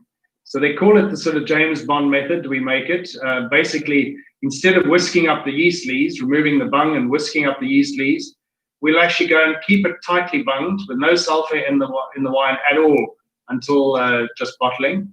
And then we'll roll the barrels once a week on a Monday, just to get the lees literally to scavenge the oxygen. And those sort of free radicals that build up in the wine itself will really, I think, support and look after the wine in time to come. Talking about the free radicals, I was tasting a fantastic wine which we didn't have on our tasting today, but we presented it earlier at Bonhams, which is a Molyneux Radicalis Libris, and that's 5 years in barrel. An absolutely fantastic wine, hardly a remnant of its original Chardonnay, but something to look out for in the future. Huh.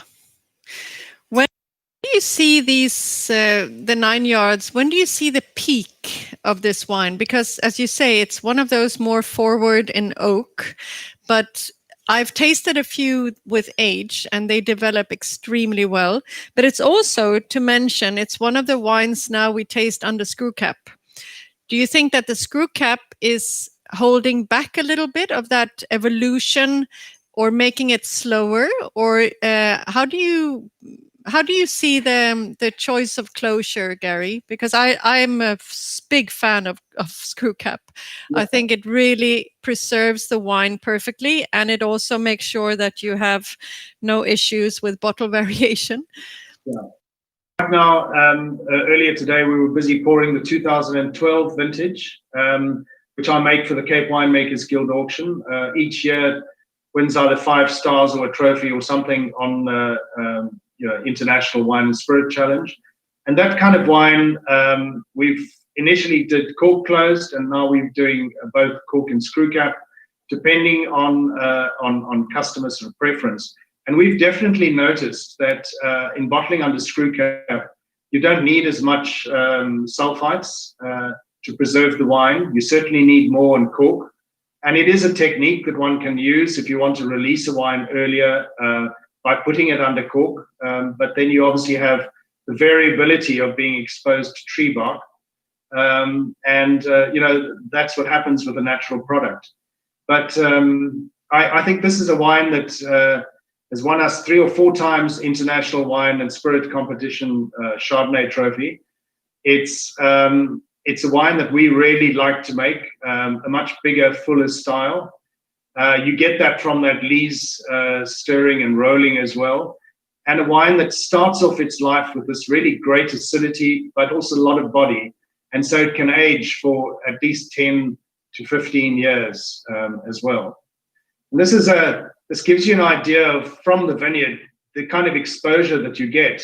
So starting off looking at many of the estates that we're going to be tasting from Stellenbosch, looking directly 14 kilometers away at the ocean, going a little further south, so you're directly into the teeth of the southeaster, looking towards Cape Hunklip, and around the corner here is where you would have found Hermanus and Hemelnade Valley. The north side of Jordan Wine Estate, we plant exclusively to Cabernet Sauvignon, and now more recently to, we've planted some Certico, but more about that later. And as we get sort of further west, and you start seeing Cape Point, you can see how exposed these vineyards are until you get Table Mountain as well, and Table Bay on the right-hand side. Here you see Cape Town International Airport. So when you land at the airport and the southeast is blowing, look left, and the very first vineyards you'll see would be Jordan Wine Estate. Okay, we have one wine left in the Chardonnay flight, and then we're moving into the flight. What we call is to challenge the influence of the climate change with altitude and with different varieties and influence of the ocean. Just to give you a totally different origin, we're now in Robertson. So Robertson is seen as an area which is, I would say, out of all these wines, it's the most continental that we've tasted so far. And continental always meaning you have more drastic temperature shifts between day and night, but definitely hotter days, but cooler nights as well, but also shortening the growing season a little bit. But in this region, they're very well known for breeding racehorses because they have a lot of chalk in the ground. So with the horses eating the grass, they build strong skeletons. And also roses, which are really loving the chalk. So roses and racehorses and Chardonnay. And it's also a very famous area for producing sparkling wine base for really good Méthode Cap Classique. So the thing is, a lot of people in the world talk about limestone and limestone versus calcium carbonate soils. It's a big difference, but a lot of people would love to say that they have limestone, but they actually have calcium carbonate. So can you just give a little bit of an update from a geologist point of view? What is the difference, Gary? As you get much further away from Cape Town itself, you lose the influence of any form of Cape granite, so you're far off from the granites. You don't have the same shale species as well, and being much drier, the sort of calcium carbonates are all much more recent. Could be Quaternary period, from being in sort of big inland sea, and if you have limestone, as you talk classically, limestone that's often used for either building, or you're talking about limestone in some vineyards in Europe, it would be a much harder form. It would be quite solid rock. It could be mined for lime itself. And there are some mines around in Robertson which have more of a magnesium-based limestone. But here what we're looking at is a lot of calcium carbonate deposits, so it really changes the pH of the soil. And this is a much more recent factor, because when you look this part of Robertson, I'll go on to the next slide. This was taken over this last weekend, so you can see vines are just starting to bud in the Cape. So it's quite the sort of flat valley area, not too far off the riverbed. And this is where you find some of these calcium carbonate rich soils. But whereas in Stellenbosch and some of the high slopes, you can have soil pHs of anywhere around 4 pH, which means you've got to ameliorate with lime to get it as close to 6.5 as possible. These are naturally much higher in pH and so much easier to work with. You end up with lower pHs in your wines, just because of where the roots are situated. And so with wines that grow with this type of soil, they get a I don't know if you would relate it to a creaminess, but there's something about the wine that gives you, it's like a powdery texture. So it's like chalk powder on your palate, but at the same time extremely creamy and very silky. So it's a combination on the palate that I don't know if it's related to the soil, but as soon as I feel that character and I hear that it's from limestone, then they suddenly just match up.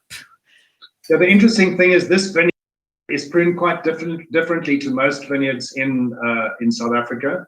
So this is more of a geo system with one long bearer and then alternate short bearers for the next season. And you can see this has been retrofitted. So most producers in South Africa would have a double cordon.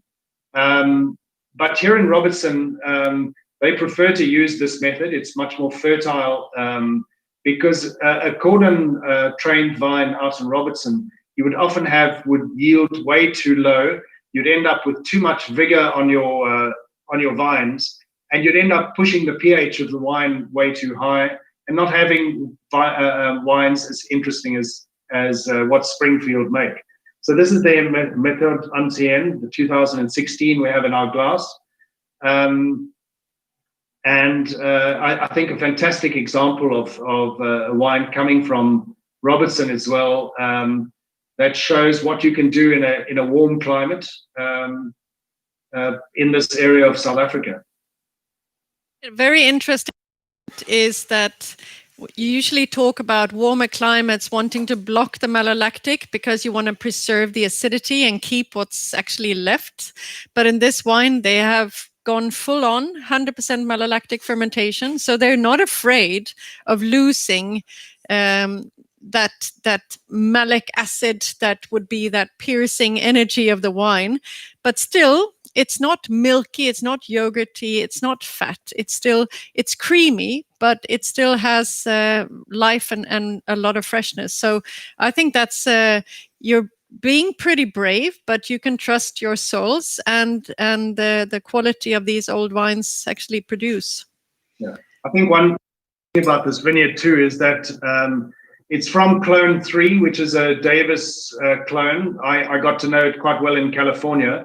It's often a little more dimensional in some areas, although it isn't with this wine. And it's much more intense citrus, lemon, lime flavors, which I think you kind of pick up, and it means that you can do a malolactic fermentation on it. You then broaden the spectrum of flavors that you get.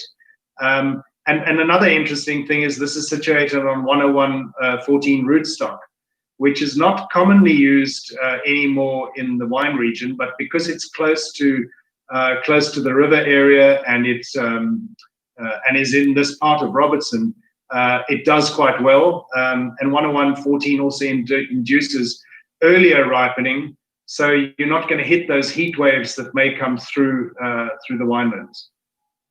That's fantastic. Really good. And 101-14, isn't that one of the rootstocks that also can take a little bit more of that calcium carbonate type of soil? Definitely. Yeah. Okay, so now we're moving into to the next flight, which is confronting climate change with integrity, Gary says. And I will add with altitude, ocean, and with varieties, because this is like a combination of, I love the word integrity because it's like, okay, don't lose your soul to the devil. You're changing the climate, or the climate is changing you, but don't lose who you are. So that's the integrity part. And then we said that when we chose the wines for this flight, we said, okay, we need to think about those producers that are making wines in areas where they can use the altitude as confronting the heat or the increasing temperature, or going closer to the ocean, definitely. Yeah. So we found 5 really interesting wines, or even 6 interesting wines to put into this flight. Very much. I have another seminar, which I'm not going to go into detail now, on sustainability and on regenerative farming. But it is quite interesting to think that this sustainability seal was only launched 10 years ago in South Africa by Wines of South Africa.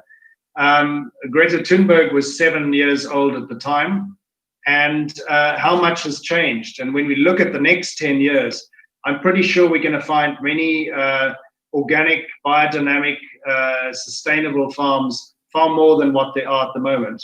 And of course, it has sustainability and integrity, not just for looking after the soil, but also looking after, from a social aspect, looking after farm workers, involving people in your business as well. But that's a subject of another topic we can do in the future. Right. So in many parts of the winelands, and you find this from Hermanus to Stellenbosch, these are stone hand axes. You find them a little larger than what your hand is, and really nice sort of grips that you can put around. These are from early Stone Age, and it was Louis Albert Perringay who in the late 1880s, 1889, discovered a site in Stellenbosch close to Jordan Wine Estate, and we find these around Reinecker, Jordan, and all the way into the center of Stellenbosch as well. Quite interesting to think that this has been dated and initially called Stellenbosch Man, but was subsequently called Aculian, as they found other sites around southern Africa. But basically, Louis Albert Perringay proved that a branch of Man came from Africa and spread all over the world. Now, the interesting thing is, in the time, from early Stone Age to today, man wouldn't have known that Robben Island existed, because it would have been completely covered underwater. And when you look at where Anthony and Olive are sitting on the edge of the rock, overlooking Hermanus, looking for whales, that would have been, their feet would have been the old wave cut platform not so long ago, long after that early man had made that stone axe. So these sea levels have risen and fallen over centuries, because in the time from then to today, man would also have had to walk out 50 kilometers beyond Robben Island to be able to get to the sea. But obviously, when we look at climate change, and we see that quite dramatically at the moment, with oceans rising and the world getting warmer, every wine region around the world, and that's the reason I'm able to plant vineyards in Sussex, is because every region is around 2 degrees warmer than what it was in the 70s. Record temperatures, all over the world. And so how do you adapt to that? And as Madeleine and I have been talking, you can adapt either with other varieties, you can go high up or cool, and there are various ways that you can do this to be able to retain acidity. And if you look at what Bordeaux have done, they've even allowed 7 new varieties to be planted, 2 of which are port varieties. So there's a lot that one can do within wine industries.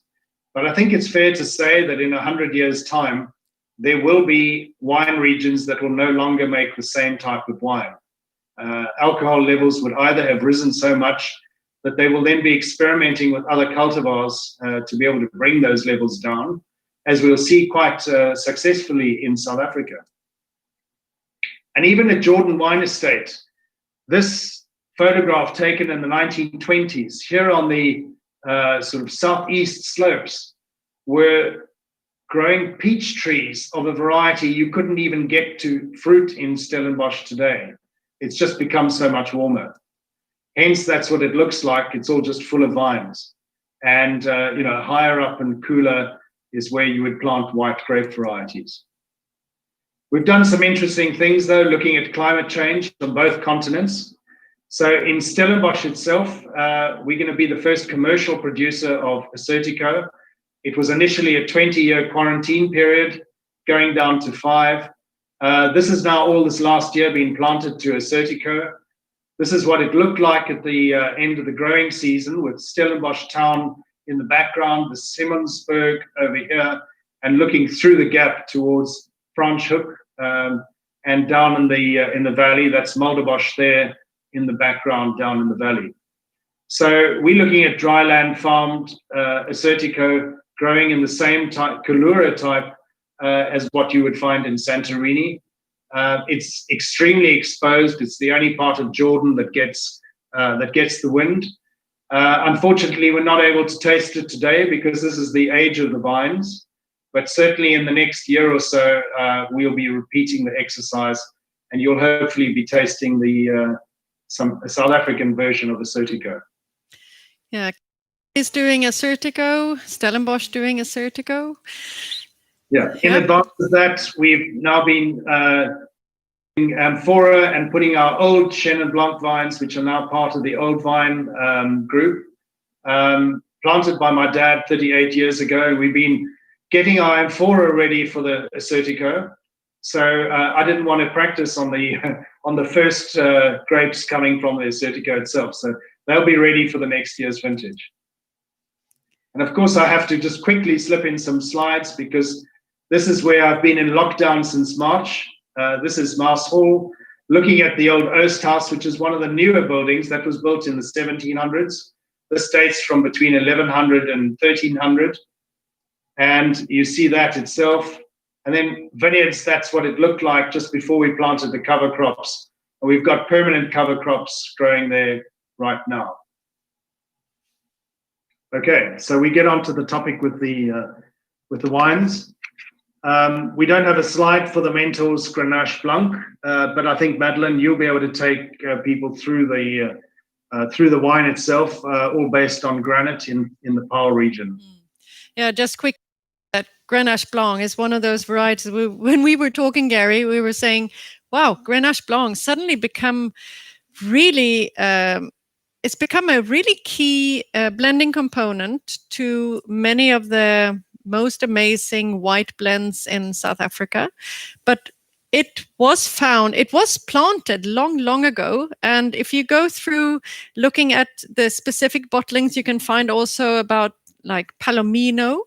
Palomino and Grenache Blanc were probably the two varieties that you, as a grower, you were saying to the people buying your Chenins or your other varieties, okay, if you buy my Chenin, you have to take the Palomino.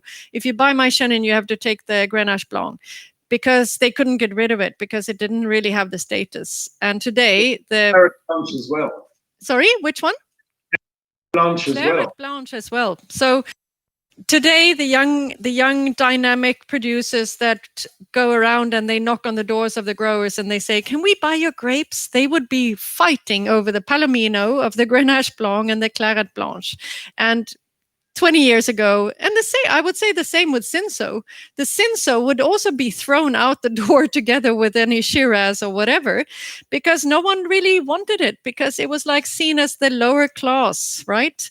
So today, we can see that there's a big change, and we know if we think of Claret Blanche and Grenache Blanc, it's grown, and also really the Grenache Noir, which we're going to be tasting. They are planted in warm regions where they can handle stress, they can handle the drought, and I think we will see much more. You're also planting Grenache, Gary, right? Or you have planted? So Stellenbosch is going into Grenache as well. So this is adapting to the climate change. It's saying, okay, guys, we're having 4 years of drought in a row. What are we going to do? Are we going to continue fighting, saying Merlot is the best variety for Stellenbosch? Or in Swartland, we're also, there are producers in Swartland still producing Merlot. Maybe in the next few years, they will be taking that out and planting Grenache, right? So this is adapting to climate change with varieties. This wine is Grenache Blanc. It's made by a super big company, and I'm always very pleased when I see a big company producing something spectacular out of a really tiny little variety and doing it really well. So this is 5 years old, and it's still a young baby. It has a little bit of a musky feel. It has that floral element, but it's for me, Grenache Blanc is very fragile, but fragile in a pretty way. And when they handle it well and not it's very sensitive to oxidation, just like Grenache Noir. You can't put Grenache into new oak. You don't do that with Grenache Blanc either. You try to protect its floral, elegant, little delicate personality. And I think they've done it really well here. So it's like taking a step back and saying, okay, we're going to protect you from not dying out of winemaking philosophies, because that's very, very often the case with some, not with these varieties, because I think probably the winemakers have learned how to protect these varieties from making these mistakes. I'm looking up on your screen to look at you, Gary, but I should look at you here. Sorry. Yeah, it's quite. When this wine was made, the vines were only 12 years old, so not long in the ground, and yet it's got this real intensity that makes Grenache Blanc so interesting and so exciting for from a climate change point of view. We go on to the next wine, Madeleine. I'm just going to now that we have to be quite strict on timing. So once you've tasted the first 2 whites, pour them out, and Maya and the team will start pouring the next flight, so that we keep on going. But for the next wine, we are into a wine which is called Stark Condé. It's a field blend. And I think this is super interesting out of a adapting to climate change situation. But also, if you are you have vineyards and you have one block that is so difficult because you realize it has 11 different soil types in like 2 hectares. How do you plant a vineyard like that? And I think what we talked about, Gary, we thought that it would only be like 12, 14 years ago, it was only Cabernet on this site. And if you have Cabernet growing in a site which have 11 different soil types, you're going to be struggling with ripening of the tannins. You will have vines that give you incredibly green tannin and unripe fruit, and you will have the other ones being totally overripe and raisiny, and you will try to make a Cabernet out of this block, and you go, oh my God, this is killing me. So what they did, they ripped that out. They planted Viognier and Chenin and Verdelho and one more. Which one was the other one? It's 30% Roussanne. Yeah, Roussanne as well, right. So it's a super clever combination of varieties. Verdelho will give you acidity, and so will Roussanne. And the Viognier will give you voluptuous fruit, and the Chenin as well. So it's like, how do you act on a really tricky piece of land? You can go field planting, and then you can harvest them. They've been harvesting these varieties in different passes, but they've fermented them all together. So 90% or 95% of the wine has been fermented together, but it's been picked in different passes. So I think this is a brilliant wine and a brilliant idea of how to handle a warmer site with a mix of different soil types. And it's an interesting area as well. Region of Stellenbosch going up into the Jonkershoek. As you see, it's a completely enclosed bowl, and one doesn't even often get the chance to go and visit up in Jonkershoek, but it's producing some really fantastic wines. Very clever viticulture decision, I think, on that 2-hectare area, because it's always a viticulturalist nightmare where you have a soil change, because as Madeleine said, no way you can cope with red varieties where you've got different tannin structures. It makes for very difficult ripening for something like Cabernet.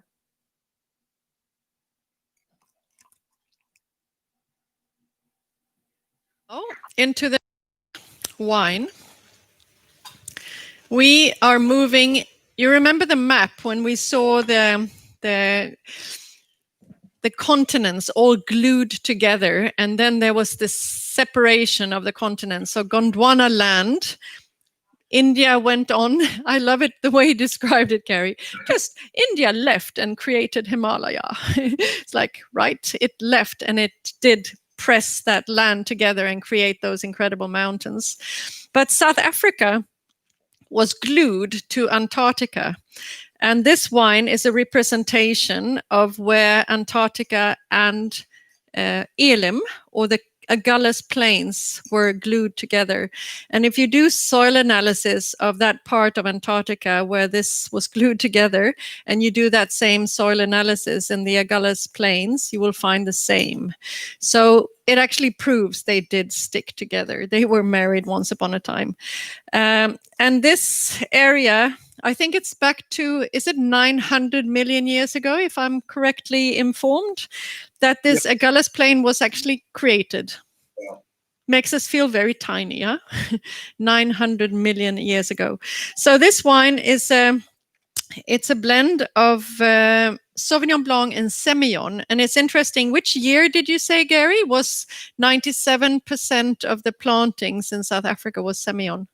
Yeah, that's till about 1899. Yeah. From the 1900s, when phylloxera was discovered and they had to replant vineyards, that's kind of when the percentages changed quite dramatically.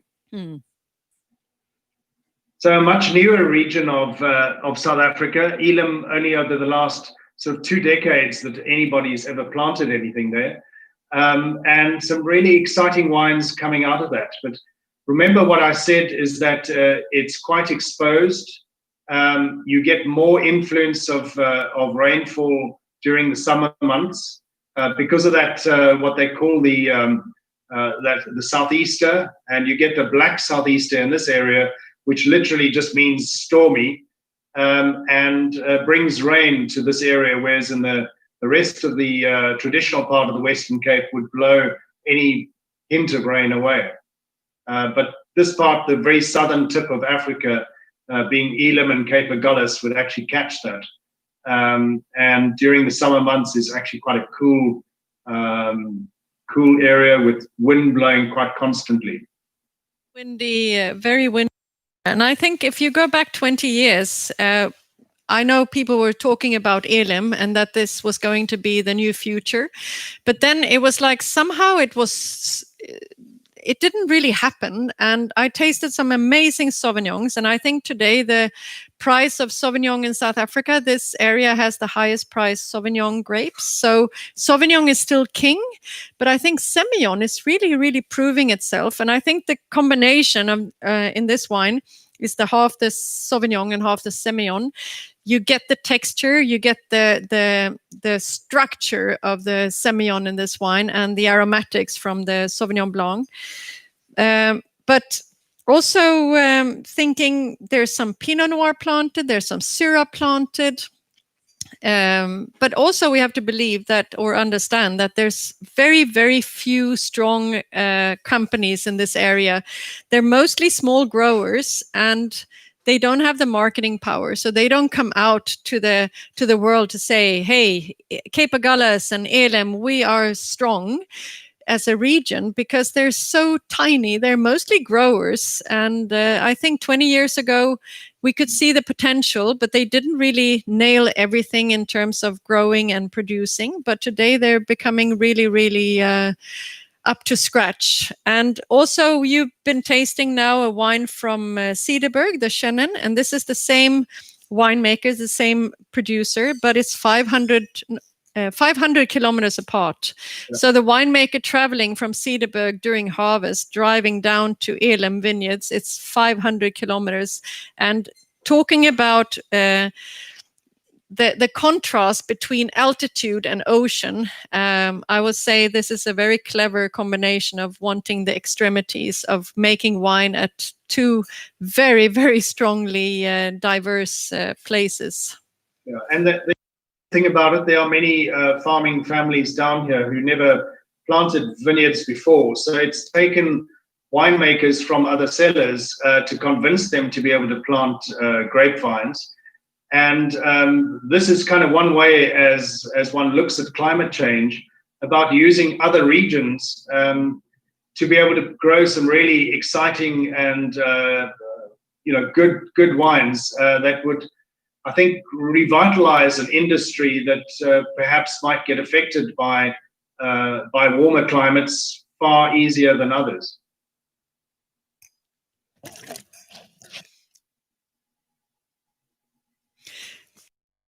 We're going to do the Grenache first, right? We're doing, but I'll keep this. Yep. Well, I'll go back to the other slide. Yeah.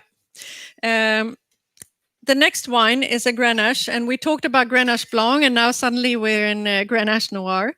And David and Nadia, which is a young couple. One is the lady, is the viticulturist, and David is the winemaker. He's about, I would say, 70 centimeters taller than she is. He's a big guy and she's a tiny little girl, but they're absolutely beautiful together. And what a couple. They make this Grenache from Swartland, and one part is from, is it Paardeberg and Malmesbury, right? So Paardeberg is the one component of the Grenache that gives the perfume and the fragrance and the red fruit.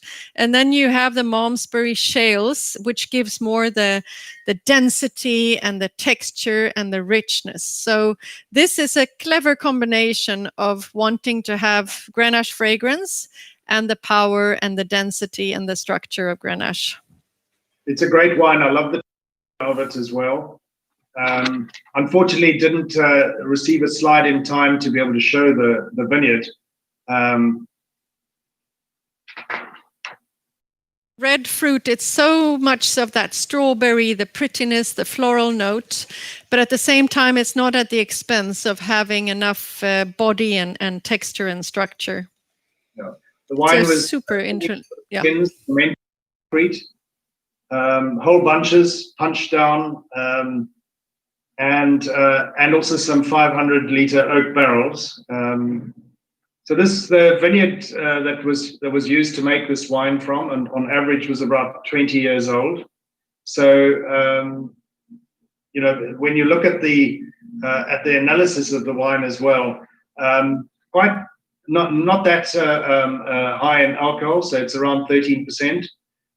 Really well balanced. That texture that you get from the sort of Paardeberg side, really amazing wine. It's both and serious at the same time.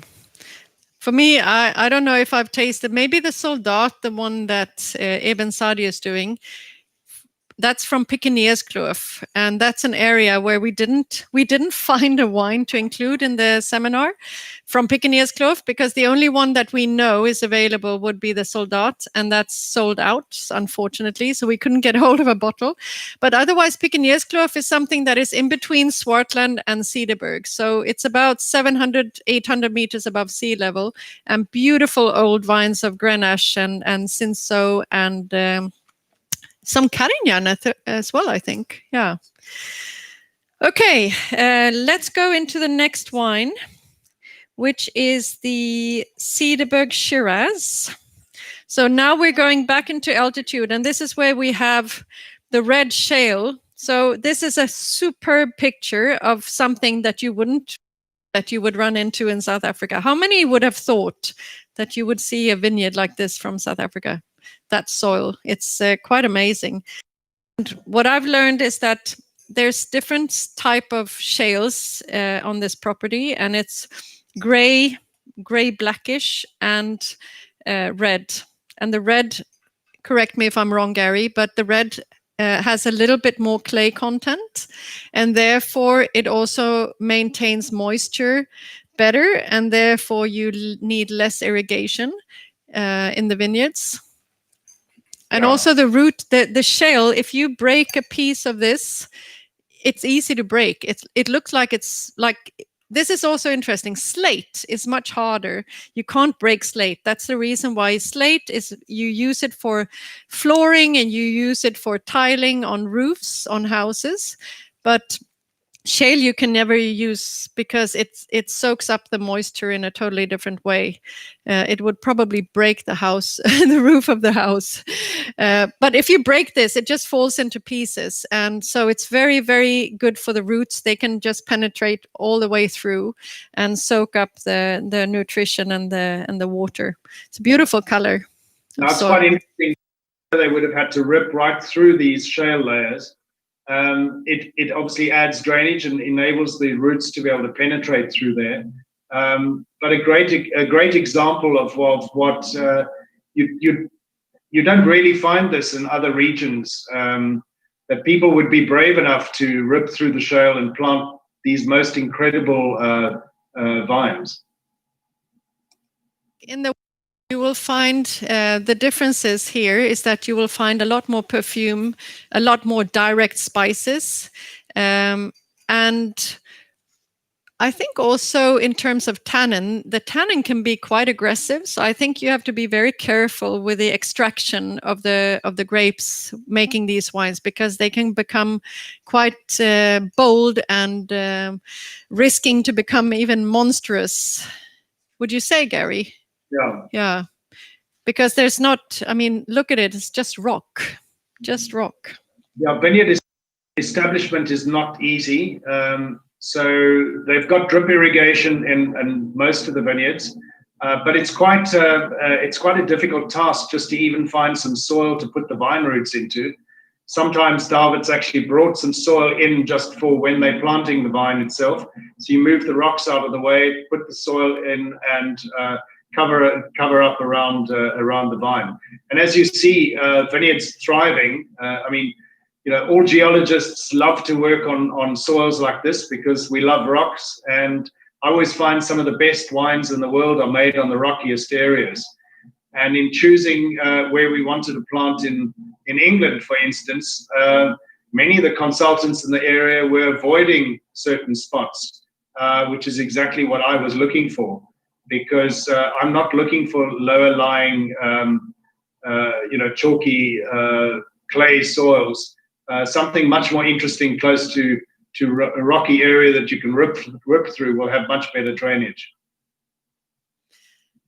I'm very happy to freshness and the fragrance of the wine, and also this thing of thinking altitude, having the warm days and the cold nights, maintaining acidity and freshness, and that brings more life to the overall wine. Let's go to the Malchas. Or do you want to say something more, Gary? I just put this slide, because while it isn't the same vineyard as what we're tasting, it just goes to show how David has now matched particular varieties onto these different shales.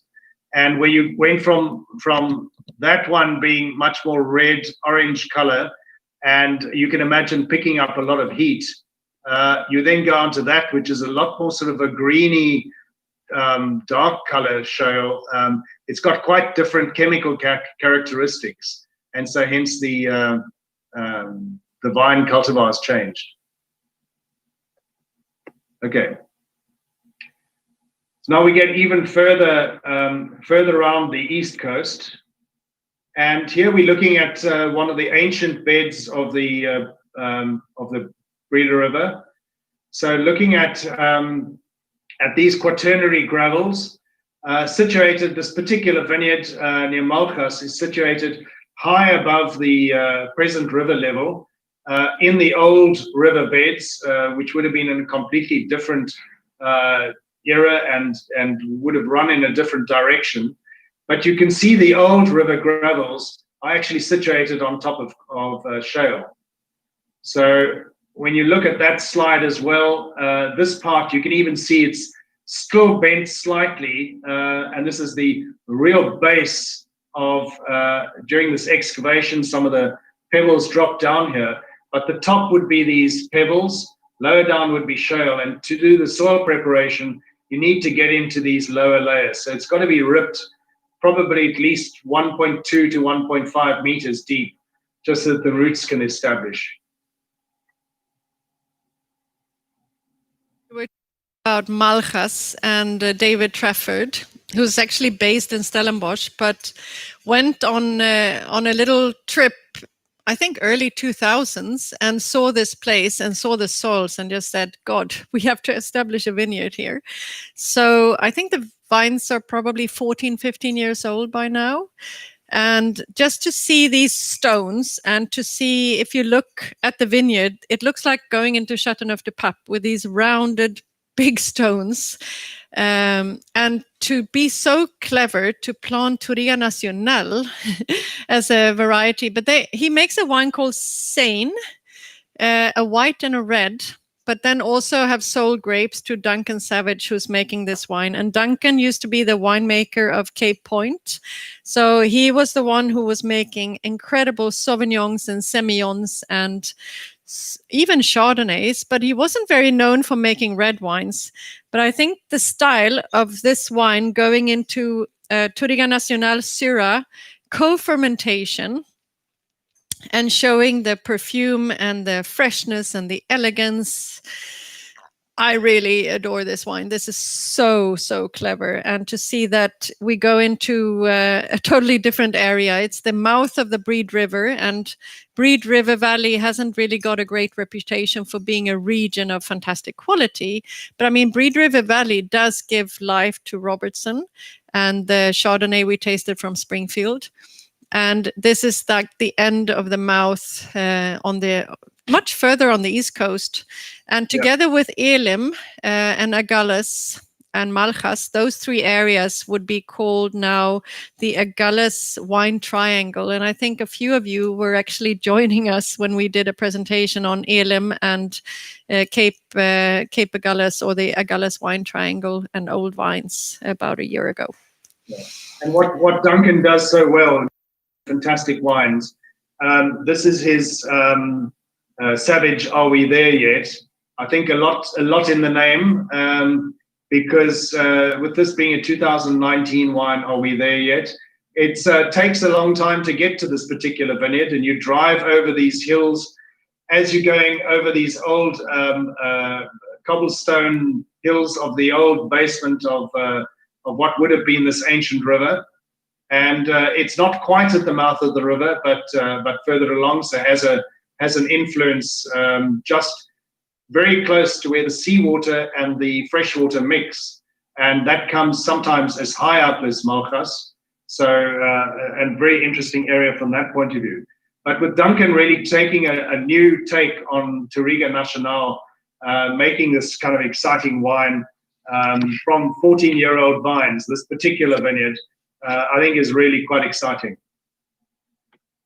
Love Touriga as a variety. I think it's amazing. And I know that traveling through Argentina in the past, some of the key winemakers there, they would say if they had a choice of adding another variety, it would be Touriga Nacional.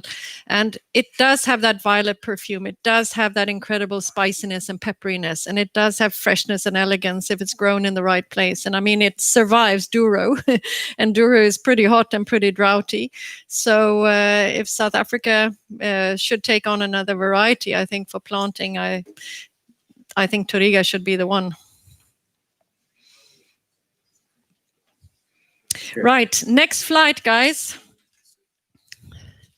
Syrah. Hido.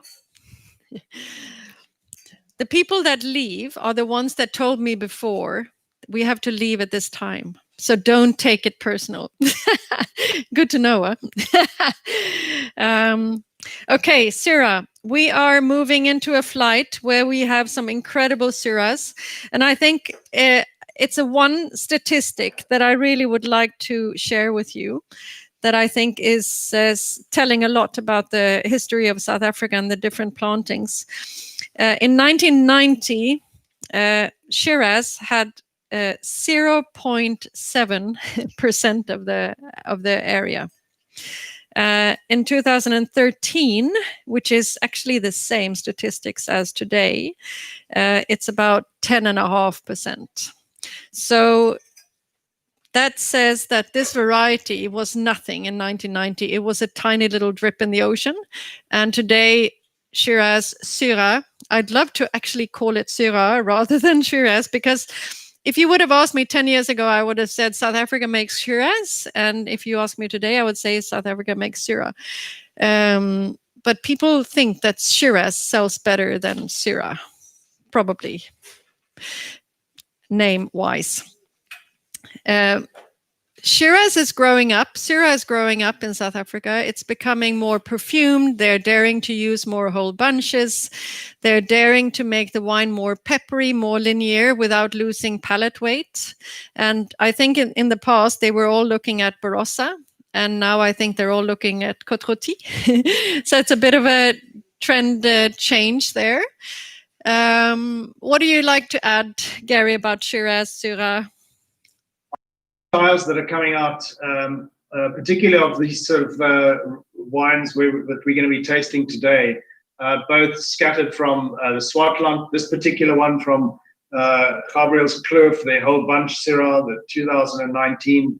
I think really exciting peppery styles. I love wines from Crow's Hermitage and from Côte Rôtie, and when you look at the sort of spiciness and pepperiness, Syrah is a completely different animal today to what it used to be. Initially, the only clones that were available were cleaned up South African clones. And then there was a clone that crept in from Argentina, which has much higher yielding vines.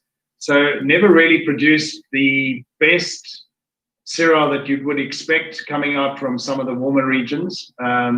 Often overcropped, but now what you see with more mature vines, some really exciting styles and newer clones, and new winemakers making a real concerted effort at making some of these best wines that are around. Comes from Gabriel's Kloof, and it's Peter Allen Finlayson who makes the wine, who's more related probably for you guys with Crystallum, which is specializing in Chardonnay and Pinot Noir. But this is all the buildings here. It's not a very pretty picture, but it shows a working winery, doesn't it? So that's Gabriel's Kloof. This wine is 100% whole bunch fermented. It's very carbonic in its style. It's lively, it's fresh. I don't think this wine is going to ever say, I'm trying to be a very serious, super structured, aiming for long life. I think this wine is talking about drinkability, happiness, friendliness, juiciness, but with very, very honest varietal characters of carbonic maceration type of fermentation technique. It's very, it's like a super happy, joyful, energetic package of Syrah.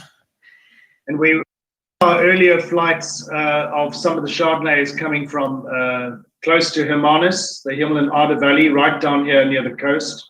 This is now a little further inland. It's on the N2 route to Caledon. It's not quite in Caledon, but when you see the previous slide, you can see that from the top of the Himmel and Arde Valley, and you can see that in the distance from Gabriel's Kloof. This being the N2 going up the east coast of South Africa.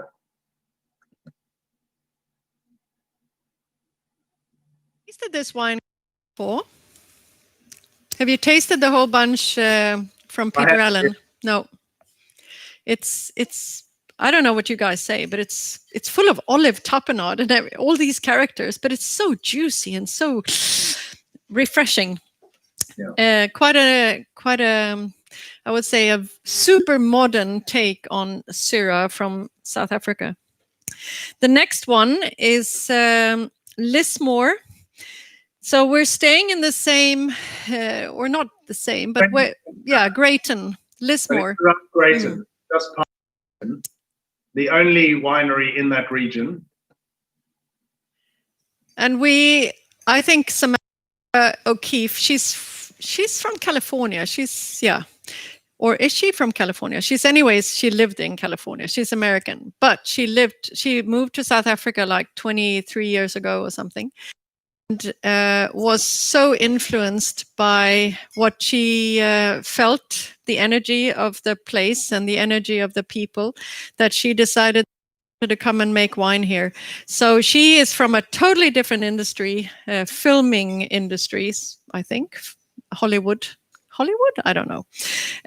Anyways, she lost everything for Christmas this year.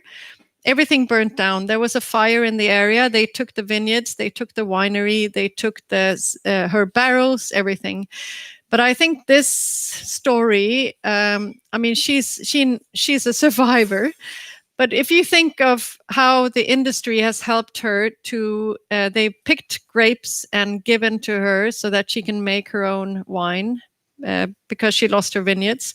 She lost her barrels full of wine of the best vintage she ever produced. And winemakers came with barrels to her to say, this is our gift to you, because what she has done for South Africa and for the wine industry and for the quality that she has introduced from a place that no one really knew was a wine of origin of that quality. I think it's actually quite moving to see how the industry has helped her to come back and to survive. So having a family, 2 children, and losing everything just before Christmas is pretty dramatic. But she will be back. That shed you're pointing at was burnt down, but it's being now built up again. And I think the whole industry is supporting her and giving her so much love, and yeah, pretty impressive. You want to add something, Gary? I think what, Samantha is a real pioneer and has shown many South African winemakers up. She's the only person in this whole area. So Women Alone has actually established a completely new, more continental area than what you have in anywhere else. The wine styles are just so completely different. She makes the most incredible Viognier. The first vintage that I tried of hers, I just realized you've got to stock this in our restaurant in London. And also she's become a very good personal friend, having visited us many times in the UK and in South Africa. And hence, that's why the industry have rallied around her. This whole winery was completely burnt to the ground. And as Madeleine said, is now busy being rebuilt for the next vintage. Right. Gary, hurry up, because they're pushing us to get ready because they have another event. So we have to speed through a little bit. So in terms of this wine, just saying the precision, the power, the structure, the rawness, the real brave. It's more a Cornas take on Syrah. Definitely bold, but not too broad-shouldered to be elegant. Super Grayton. Now we're in a different... I don't have a slide for Boschkloof. Would be in the Overberg, so close to the Bot River on the way to Hermanus. I don't have a slide for Boschkloof, which is our next wine. And you've showed the vineyards when we've been on the Stellenbosch vineyards. But I'll keep this one on for the Molyneux. Yeah.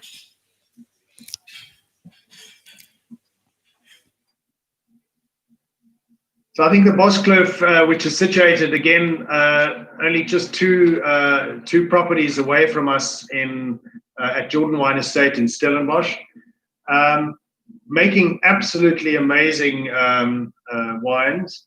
This is his Boschkloof Syrah, the Epilogue 2018. There's a version of this that Jacques Borman is using for the Cape Winemakers Guild for this year. Stunning wine. It's shown really well all over the UK. And Rhiannon, I think, has got much more of this Côte Rôtie inspiration. The vines are all based on granite. Very close to us, it's the same granitic formations. And not that far from the sea. It's about 12 kilometers to the ocean.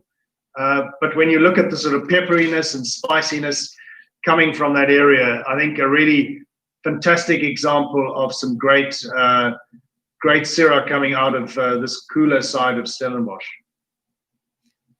And just to mention, this wine has 30% whole bunch fermentation, so you can really see how when you use whole bunches, you always use something that cuts up a sweet fruit, but this fruit is not that sweet, so it doesn't really need the cutting up, but it adds a lot of aromatic qualities. It brings a little bit of a herbal note, it brings the pepperiness, and it lifts the violet fragrance. I think this wine is one of the game changers of South African Syrah, together with probably the Porcelainberg, which is the last one we are going to taste in the flight. Okay, so I've got a map for the next couple of wines. I've got this map up just to be able to show people how spread out the Swartland area is. This is the Atlantic Ocean here on the left-hand side. Paarl is down here, bottom right corner. And as you start getting through from the Paardeberg, going all the way through to Porceleinberg, and Kluvenberg here, where Riebeek Kasteel is, where the Molyneux have their Roundstone farm. That's situated right over here. Getting over the ridge then to Riebeek Kasteel, and far off the right-hand side would be back towards Wellington.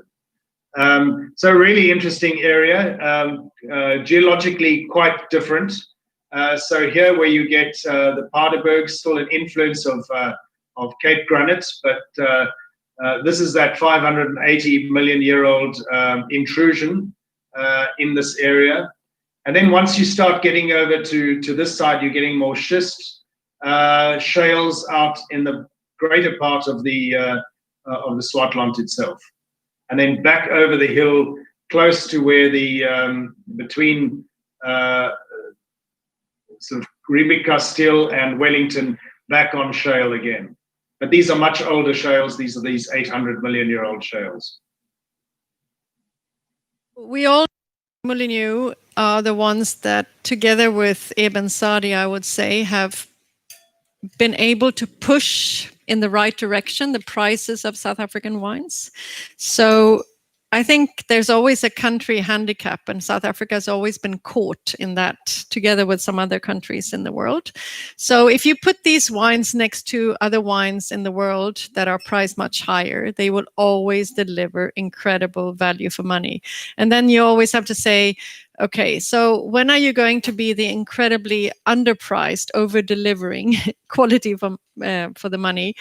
But with Molyneux and with Sadi, they have made us realize that you can still pay what they charge and you will still get really amazing wines.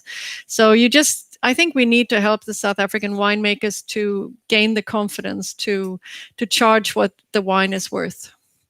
So I think this wine speaks for itself. Yeah, these wines punch above their weight. In blind tastings, I think you could compare them to some of the top wines from the Rhone quite easily. When you look at their whole philosophy, this is quite typical in a Swartland landscape, very traditionally planted to cereals. These are bush vines, and what they've done as well is have these corridors or strips in between, planted to Renosterveld and fynbos, different species of plants, just to bring nature close to the vineyards as well, and also provides these little corridors where some of the various wild animals can actually go through from hillside to hillside and from farm to farm. It's quite an interesting statistic too, that amongst all the wine estates in South Africa, they've got more hectares that are under conservation and planted to indigenous varieties, either naturally or replanted, than what they have vines. And I think that's an important fact that people overlook, is how farmers really are looking to farm sustainably and to do it for the right reasons.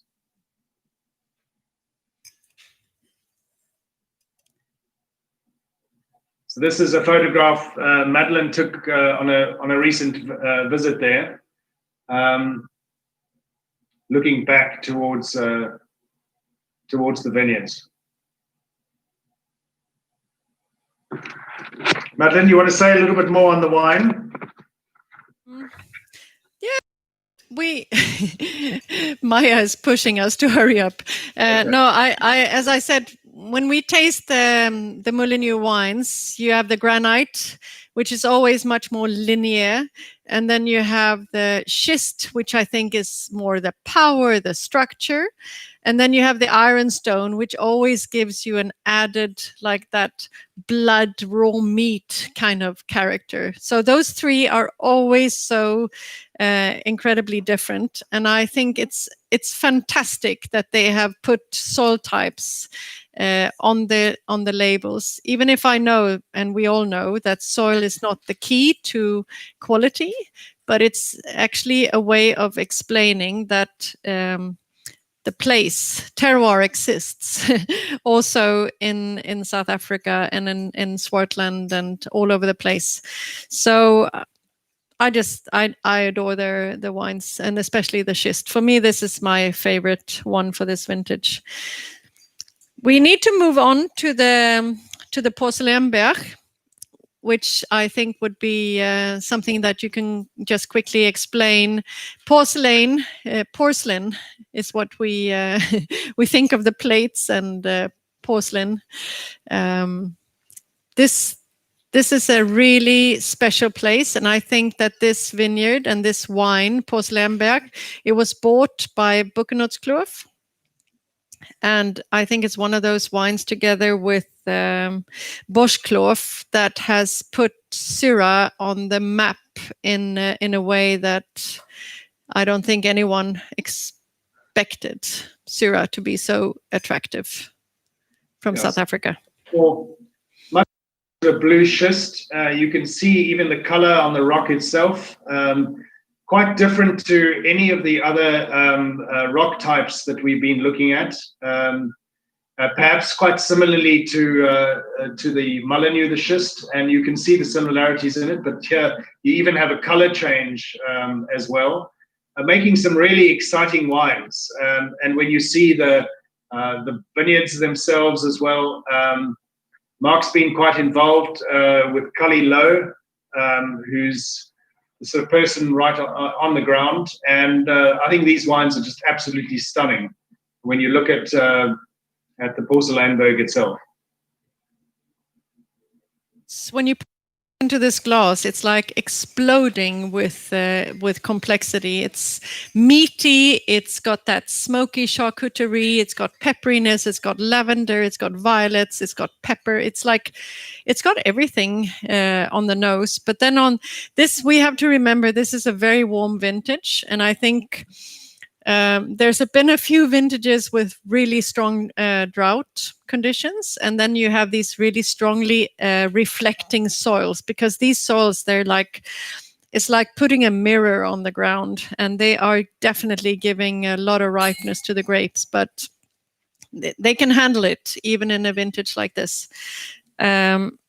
I know that this 18 was probably the first vintage when they used something called like header boards in the fermentation tanks. So they actually had something pressing down the grapes, so they didn't have to do the pump overs. So it was keeping the skins moist without extracting so much. Because if you have such harsh soils, they will always give you very, very powerful tannins, and you might just extract a little bit too much for the wine to be in balance. And then you have to always say that the wine needs to age a few years to be balanced. But in this case, I think every year is better. And we must remember too that 18 is the end of 4 years of extreme drought. Virtually no rainfall during the growing season, and probably about 50% of what would normally fall in winter. So many of you would have experienced, if you'd visited, the warnings about the drought. Thankfully, that all got broken 2019, and certainly 2020. Right now, all the dams are overflowing in the Western Cape.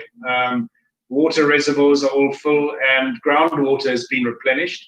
But it was quite a difficult vintage, I think, 2018, and hence managing those tannins at the end of 4 long, very dry years was quite an important part to the success of a wine like this. Great. Now you've of different faces, different personalities, and we're moving into the last flight, which is Cabernet. And just to mention a few words on Cabernet, I think Cabernet is one of those varieties that somehow Napa has put the stamp on being the king of Cabernet, if you think pure. Otherwise, Medoc, of course, will always be the king of Cabernet, but they will never have the Cabernet solid Cabernet. They will always be part of a blend. Napa created something called the Meritage, was more of a Bordeaux blend. But I think as pure Cabernet, there's a lot of places in the world that want to become the one who takes over or becomes the complement to Napa Cab. Because Napa Cab is pricing themselves out of the market for regular people like us that have normal wallets, as Bordeaux is doing, and Burgundy as well. If you go to Columbia Valley in Washington State, you will find producers really taking the race against Napa. If you go to Mendoza, you will find producers that will definitely say that we are the next generation to pure Cabernet that can compete with at a really, really serious level. But I think Stellenbosch in South Africa also has a point to or to be part of the war, or not war, or saying colleagues in the industry.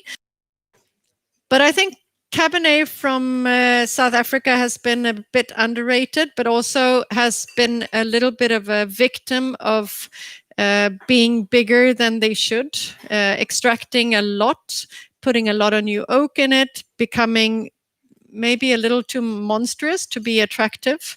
And I think that a few of these wines that we will be tasting in this lineup are from something like 16 vintage. 15 was quite powerful. 17 was also powerful. Really, really good vintages. 16 was not maybe seen as the greatest vintage for the Cabernet producers. But when I went through the farms tasting Cabernets and blends in January, they were not so proud to show their 16s. And I say, why are you not so proud?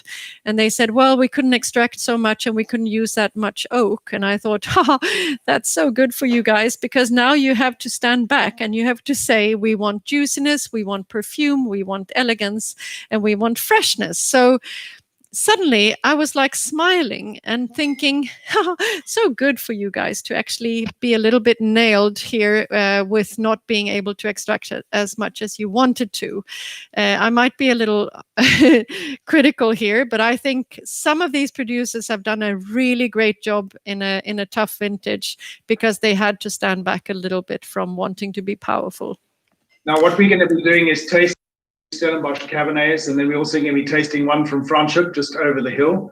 But quite interestingly enough, we're going to be starting here at Hartenberg. And if you look at this side of the hillside, is all more north and northwest facing.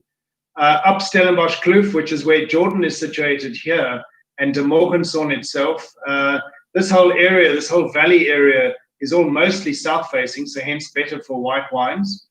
And then when you get, we're going to be tasting some wines from the Helderberg, particularly when you look at a place like Rustenfrede, and that's far more north to northwest facing.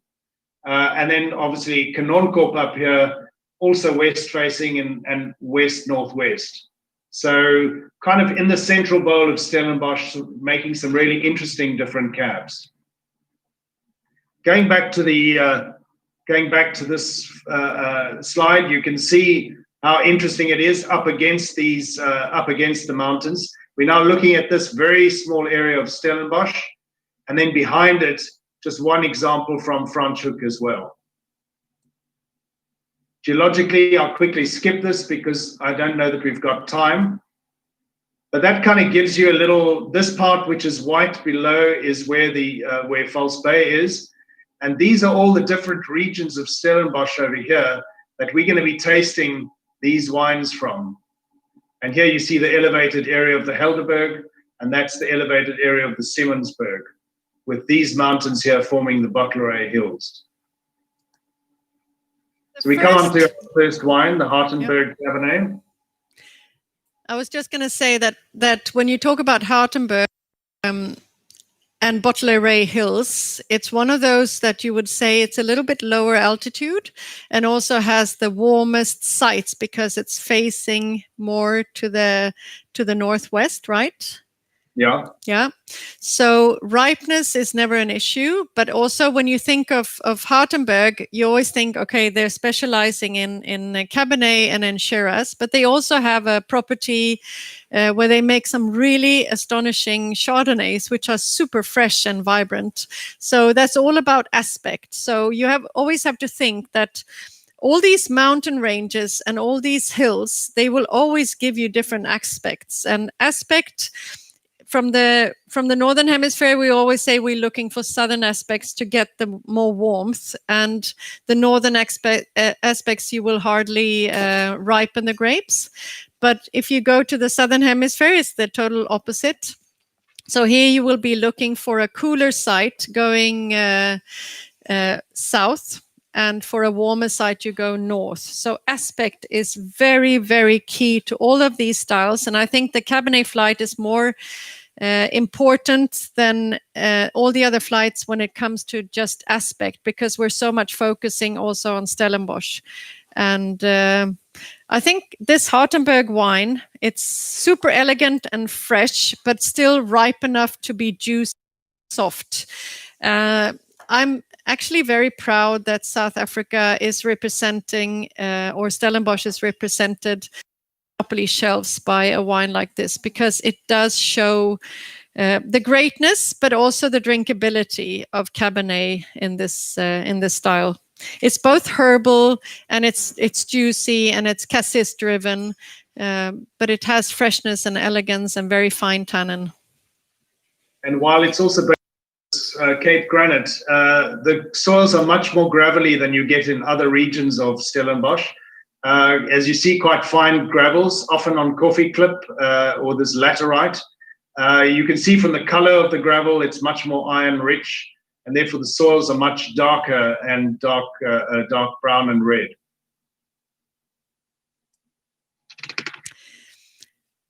We need to go into wine, which is then the Rostandfrede, the Cabernet.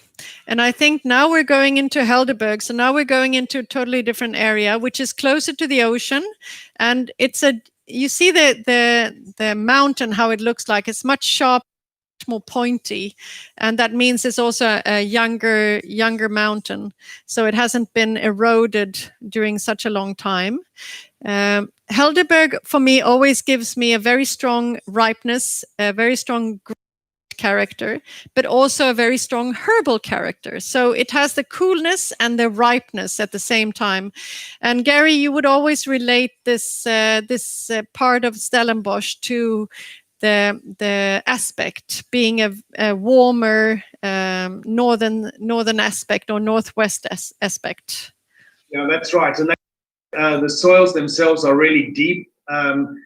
But with a sort of clay loam base, these iron-rich soils, much redder and darker than what we get elsewhere in Stellenbosch. And being west-facing, getting those last rays of the setting sun going down over Africa, you have that afternoon, which is much warmer than what you'd have early in the morning. And they've found individual sites which get cooled by this 4 o'clock sea breeze that comes in. It ends up being quite strong on some years and may even shut down the stomata of the vines, stop the grapes actually performing. But in all, I think a specialist red wine producer making some great red wines. And I think vintage really shows what I was talking about before, not the power, not the broad shoulder, not the Schwarzenegger attitude. It's like super elegant and refined and perfumed and slim in a very good way.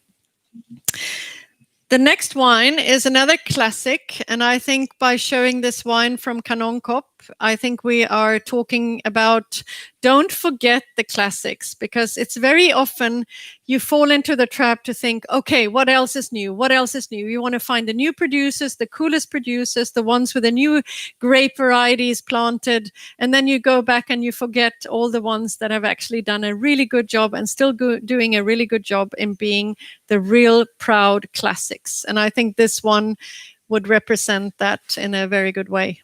Yeah. For those who traveled before, this is the R44 that goes between Stellenbosch just behind where my cursor is, going this way towards Paarl.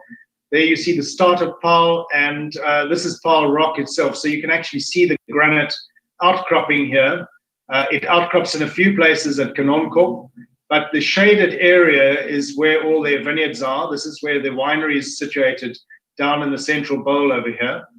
And if you look at some of their vineyards, quite steep, hillside, very sort of similar outlook to where Jordan is, but a much warmer site because they don't have the influence of the ocean that we have, being so much closer to False Bay, and have become red wine specialists, having planted Pinotage and Bordeaux varieties, but specifically Cabernet based. So much more sort of a Lafite, Pauillac style than where you would find a left bank style in elsewhere in Stellenbosch. It's when a wine is black and inky and graphitey and spicy and linear and structured and still has perfume and elegance. This for me is a classic benchmark, and you need to be proud of the classics. Very important. Okay, we have the next wine. Sorry to rush you guys, but we are on limited time. So the next one is a Le Riche Reserve. And the reason why we chose these wines, the first one is the bottle array with a Hartenberg. So that's a separate sub-region. The second one we showed was Helderberg, which is also a separate sub-region. And then the third one, the Kanonkop, was Simonsberg. And now we're moving into a wine which is a non-estate wine. It's a wine that has been blended from 3 different vineyard sites. So 2 sites have a little bit more sand, and 1 site has a bit more gravel and structural, powerful soils. So I think this wine represents also a producer that says, I'm doing Cabernet and nothing else, which is great. You have producers that decide that I want to do this variety and I'm going to do it bloody good. And I'm not going to focus on anything else. So this is a wine that is blended from 3 different vineyard sites. Do you want to add something about these places, Gary? From a producer point of view is looking at the different terroir, where you get the sand would obviously add the sand base would add much more of the elegance to the wine, whereas the gravels and the decomposed granite much more the sort of structure and the sort of perfume to the wine. Fantastic example of Stellenbosch Cab. Yeah. And because we didn't want to say only Stellenbosch can make great Cabernet, we wanted to add one more wine. And if you go through the different origins of Cabernet, Stellenbosch is actually the king somehow, but we wanted to challenge Stellenbosch a little bit with Bukkenhotskloof, which is situated in Franschhoek, and they make 1 blend of Cabernet from Stellenbosch, and they make 1 blend of Cabernet from Franschhoek.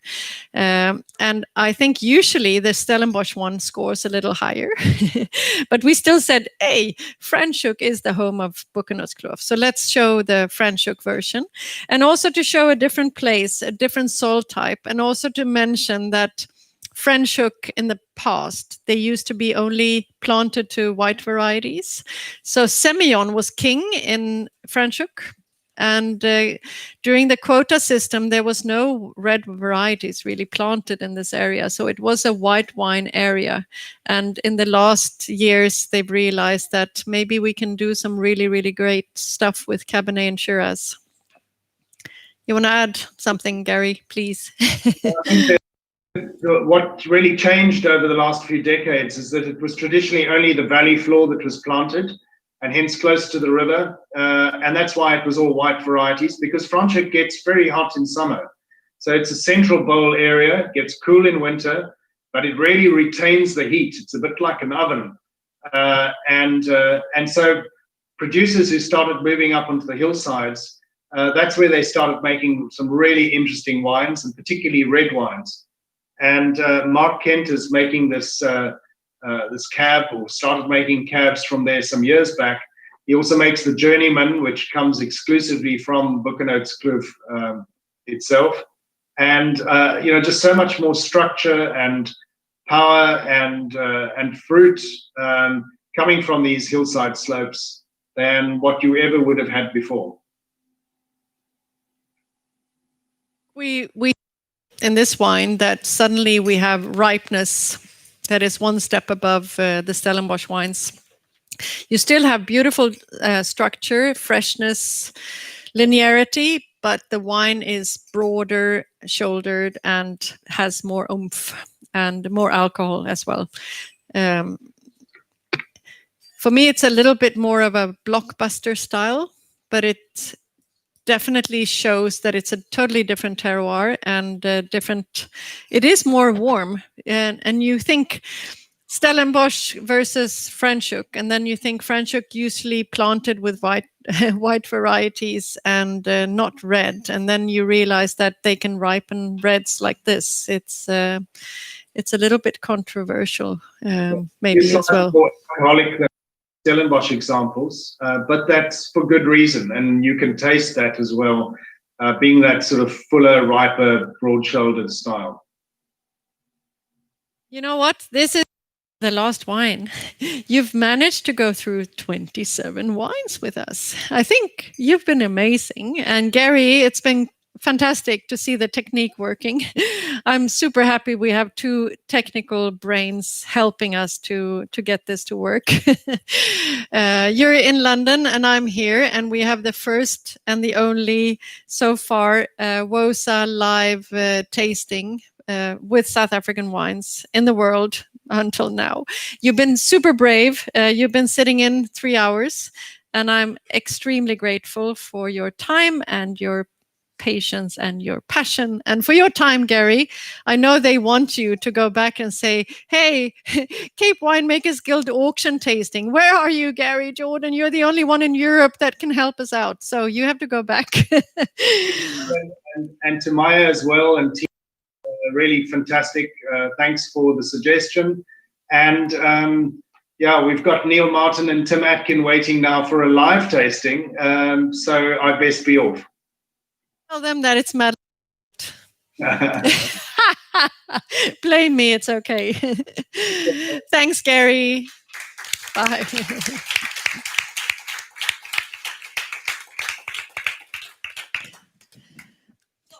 Oh, sorry guys, 4 o'clock. Ja. Jättebra tycker jag, även om jag inte har provat